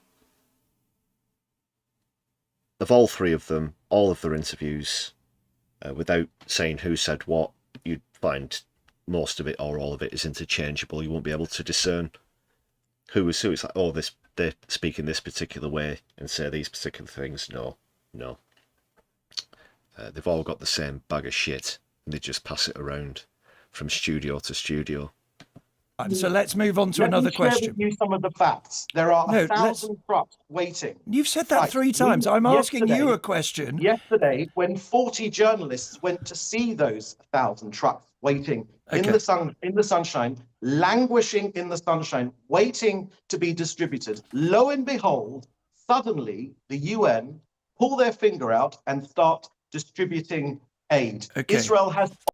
He wants you to think that they don't have any control in Gaza, that Israel aren't completely occupying and sieging Gaza. Of course they do. They're the ones in control. Not Hamas, who are barely holding up a defence, and of course it goes widely unreported just how many IDF soldiers are being killed. Certainly not civilians, because if they were, then Israel would be falling over themselves to show you the footage. Look what they're doing. We've seen many examples of the IDF doing that in Gaza, but not the other way around. Of course. James, thank you very much for celebrating your 6 months of membership with the channel. Thanks for being with us. It's been great to have you on my left eye. Solidarity.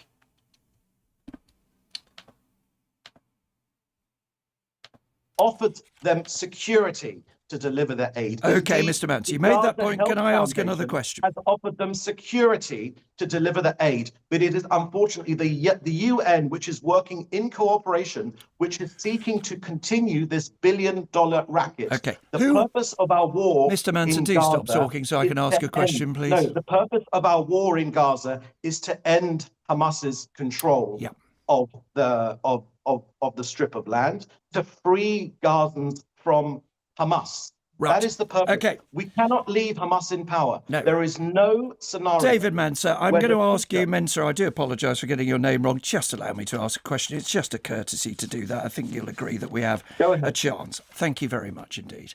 Okay, so you made clear you think the UN is not cooperating. They think you're not cooperating with them. It's not. No, I'm going to ask a question, Mr. Mensa. I am going to ask a question.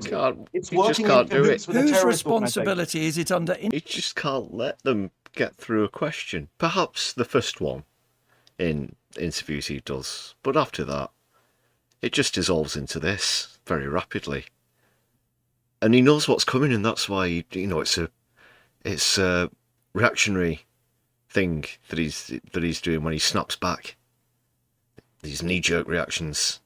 Oh no! Quick! We can't let the truth be heard. Just say anything again. He'll pick a random sentence just to say anything.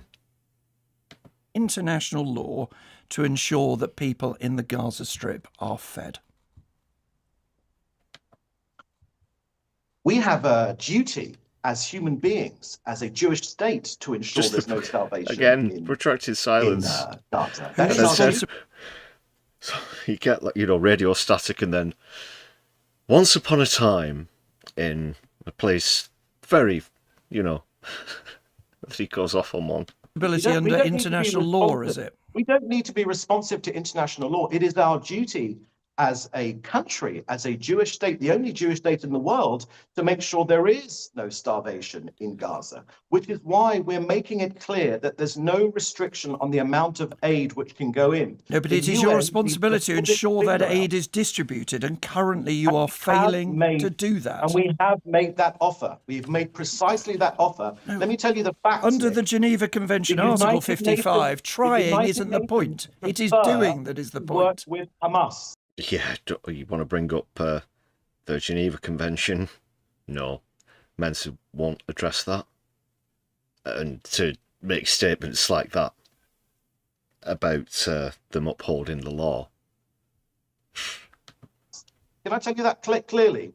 The Israeli army has offered the United Nations all the security it needs to deliver the aid, but the United Nations say, no, we want to be protected by the terrorist organization. So, and I must tell you that there is not an option where Hamas remain in power, and seeking to prop up this regime of this jihadi death cult is simply not an option. So let me just bring our conversation to a conclusion, if I could. So are you saying to the audience listening to this, are you saying yes, to please those do. viewing images of starving people that nothing will change? That Israel has set up a new system, you blame others for the failure of that new system, you blame Hamas, you blame the UN, you blame the international organisations, you blame the BBC and other global broadcasters for reporting this. This is all... Well, to be fair, Nick, they did sort of claim some responsibility for that time when they were aiming missiles somewhere, but they somehow randomly went off course. And they held their hands up about that one because it was just a mistake.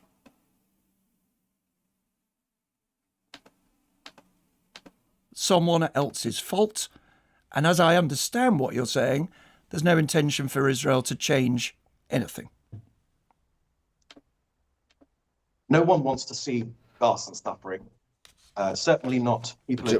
Well, there's footage of Yoav Gallant that would certainly contradict that.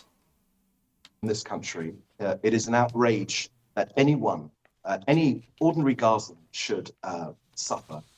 What's been happening right now is that while we've been facilitating aid every single day, Hamas is the problem. They loot trucks, they block distribution, they weaponize hunger, and they deliberately Every accusation's a endanger their confession, own people. Every And right accusation's now, a there are confession. 1,000 trucks which Israel wants to provide security, which could provide at least 12 or 2 weeks worth of food for every single person in Gaza. But the UN are telling us, no, no, no, no. We don't want Israeli security. Yeah. We want Hamas to. I'd hope to take you through some more arguments, Mr. Mentor, but forgive me, you're often repeating points you've made. So if you'll forgive me, I think we've probably got as far as we're going to get to with our conversation. And I'll give you some new Well, information. if you'd like to apply for the job at the BBC, do give it a try. But for the moment, thank you for joining us to tell us what the Israeli government is currently thinking. David Mentor joining us there. Well, that was that. Did kind of enjoy that slide dig at the end as well. So a bit better there from Nick Robinson. That was on the Today programme.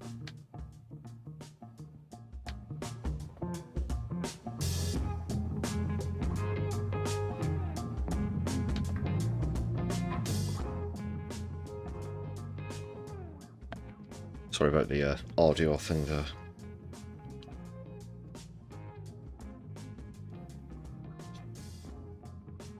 Yeah, Afterglow, that's a fair point, you know. We have a hand in this. Honestly, it's a failed geopolitical experiment that is Israel. It's been nothing short of a catastrophe for nigh on 80 years. Used to be referred to as British Palestine, of course. And Nick Robinson mentioned the Geneva Convention there from 1955, but you can go back even quite considerably further back than that with the Balfour Declaration in, was that 1917, which actually had legal barriers, legal safeguards against starvation of the civilian population of Palestine. So they're even breaking the Balfour Declaration with this, which is kind of ironic. The US, of course, have a lot to answer for as well in this.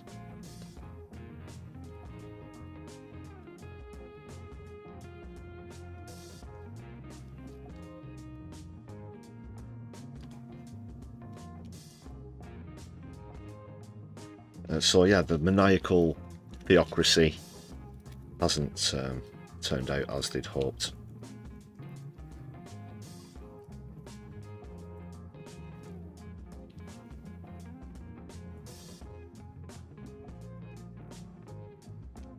Let's move on, people. I think I've just got one or two more bits for you here.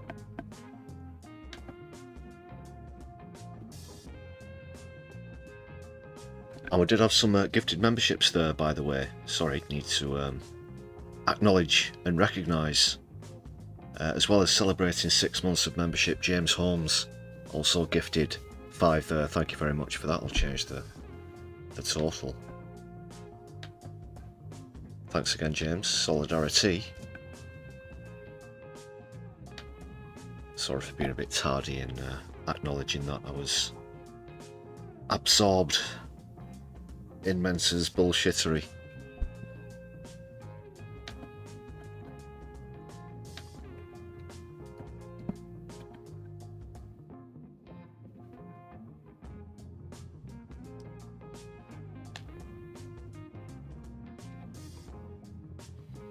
Yes, so it's just an accident, you know, that people seem to be met with gunfire at aid distribution centres. It's just one of those things. Whoopsie daisy!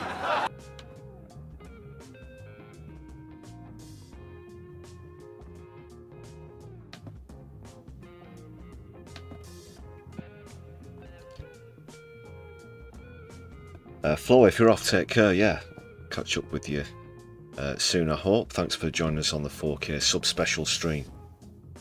Sleep well. Be seeing you soon. Solidarity.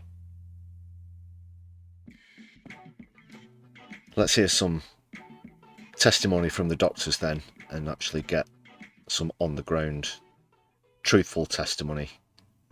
This is just a short one here, but definitely worth hearing, people. You were saying to us that your colleagues that have tried to help, who've tried to take baby formula in, for example, have been prevented from doing so. Yes, absolutely. I mean, I spent quite a bit of time on the paediatric intensive care unit because I had patients there. Appalling malnutrition, and a lot of doctors I know who have taken in formula feed because they knew there was such a shortage. None has been allowed in by the Israelis since the last ceasefire. So you go through a checkpoint, you get searched as a doctor, and if you've got any baby formula in your pockets or in your bag, they will confiscate it from you? Very specifically confiscating that. Nothing else. They confiscated every single carton of formula feed that these doctors were taking. Can you think of any reason other than that they just don't want you to give it to the babies? We're very cautious in what we take in because we know much will be confiscated, and certainly they always say anything that could be remotely used as a weapon, such as surgical instruments, we can't take in. But I cannot think of any reason why they would confiscate formula feed. So stick that in your pipe, Mensa, and smoke it, because that's the actual truth. So yeah, inhale that when you've got your pipe in your porcine featured gob. So shocking that they won't even allow baby formula to get in. These are the kinds of things, excuse me, that a lot of people are protesting against. And as I've mentioned a few times on the channel, sorry, just bring the background music back in. As I've mentioned a few times, yeah, there's been a sort of abuse against protest since this PAL action legislation came in. We've seen another example of that recently. Now, this is a disabled protester, a wheelchair user, in fancy dress costume. They went as Charlie Chaplin, and they were also playing, I believe, from a PA, small PA system, unless it's overdubbed onto the video, I'm not sure. But it's the the speech from the Charlie Chaplin film, The Great Dictator. Now, you do actually hear him speak in that film, though he's best known as a silent movie star. But in this case, he does actually speak in the film, and he gives a great speech, sort of 3 or 4 minute long speech, which I do recommend checking out, because pretty much every word of it still rings true today, to be honest, if you've ever come across that one. But if not, do check it out. That is featured on this clip, so ironically I'm going to have to mute the silent film star Charlie Chaplin, although it's an impersonation of him.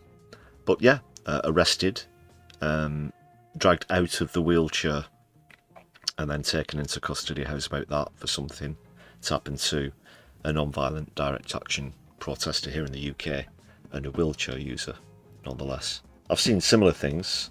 In fact, I've been on trial with someone who was taken off of a mobility scooter during an action that we did together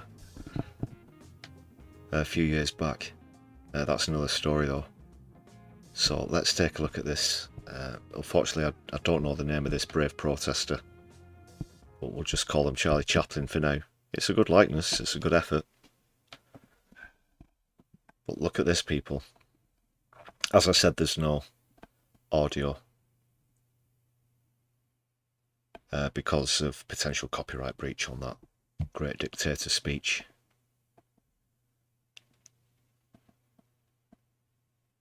And he stays in full character throughout, being warned that he could be arrested, and that's all he's doing, and he's holding up that placard there, which looks like some pretty decent artwork, if I'm being honest. Let's get a bit of a closer look at that. Don't know if That's one that they've done themselves. But it's just that, and again, that speech playing through, or it's been dubbed onto this. So this man is no threat to anyone. He's a peaceful protester, and it's just a complete abuse of power and an overreaction to this legislation again.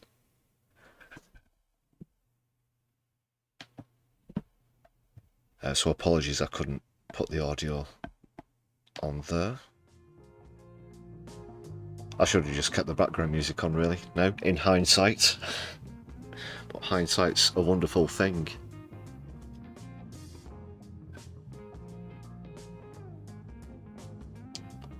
Yeah, there's a form of protest. Many of them have artistic elements to them as well.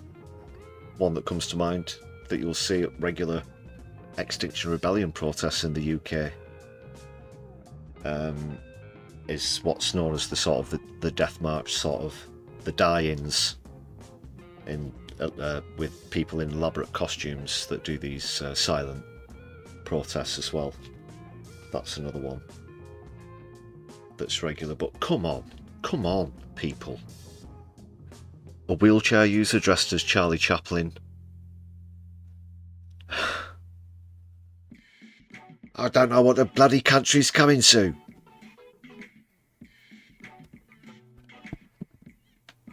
Get some punk rock up, yeah.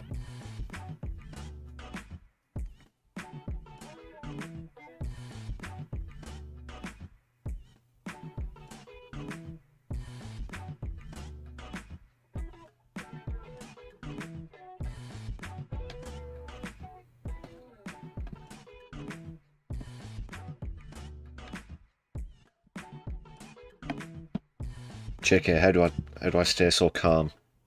It's tricky sometimes. I am trained in the ways of non-violent action and such. It's not always easy to do so.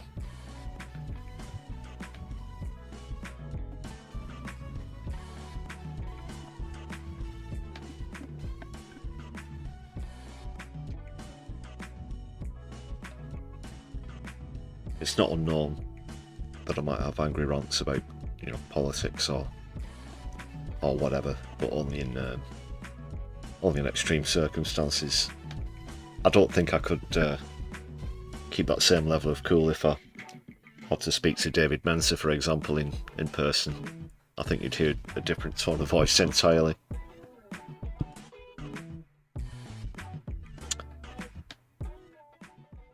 But I want to get onto something hopefully more positive now as we get towards the end of the stream. More to come though, stick around. So there's an update on the Flotilla, of course, the latest Flotilla, which is hoping to distribute aid directly to Gaza. I brought you somewhat of an update yesterday, but this is an onboard testimony from one of the crew members. So let's say this, although it does come with somewhat of a warning, hints of, you know, foreboding in the video, because they are getting very close to where the Midline approached last time, and they were of course hijacked and kidnapped, the crew. So as he mentions, this could be the final video, but let's see. This might be the last video you see from me for a while. Tonight we believe that the Zionist entity will come to kidnap us in international waters as we attempt to break the illegal siege of Gaza going on since 2007. I want to thank everybody who's been a part of this journey. The fight continues on. No matter what happens to me and the rest of the crew, please promise me you'll continue to fight for Palestine, to fight for the people of Gaza, to end this genocide, because the world is woken up. Zionism must end. It is truly evil. Zionism is not Judaism, and I just can't say enough. I'm out and say I lost words. I've tried to make this video 5 or 6 times, but I just want y'all to know that I have no regrets. I'm at peace with our decisions, and I know at the end of the day, we are stronger together, no matter how much and how hard it seems that impossible to get to a free Palestine. I know one day, inshallah, it will be. I love you all very much, and I'll see y'all on the other side. Free Palestine. Jacob Berger out.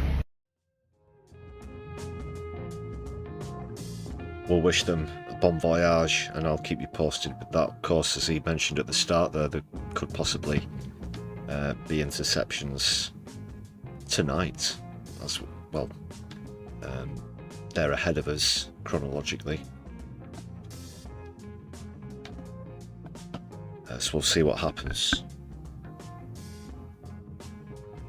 Perhaps that's something we might be discussing on Sunday's stream. So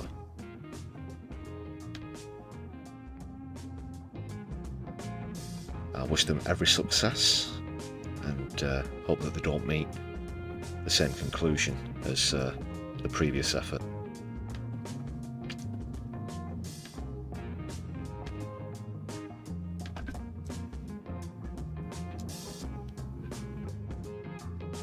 Okay, people, that's almost going to be it for me on the stream, but please make sure that you've hit thumbs up. And I just need to give another shout out to the members on the channel. If you'll mind me removing the chat for a moment. Sorry, covering your names up. Yeah, thanks again. And thanks a lot for the gifted memberships on tonight's stream. Awesome stuff, people. A great way to celebrate 4,000 subs as well. Thanks for being here on this monumental live stream as well. So great stuff. Also reached peak membership.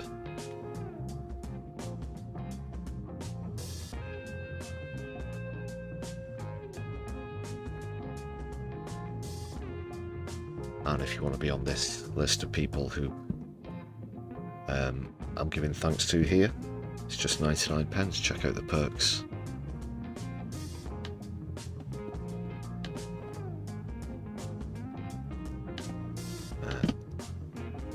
Lots of members only content for you to enjoy, including if you're into your protest action.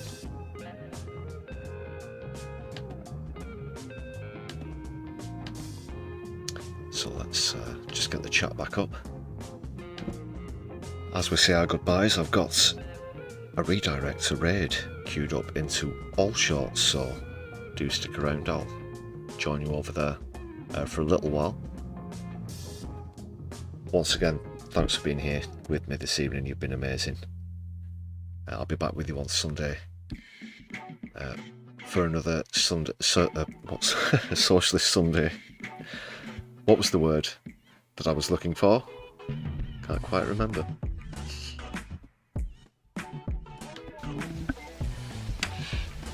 Socialists. That was it.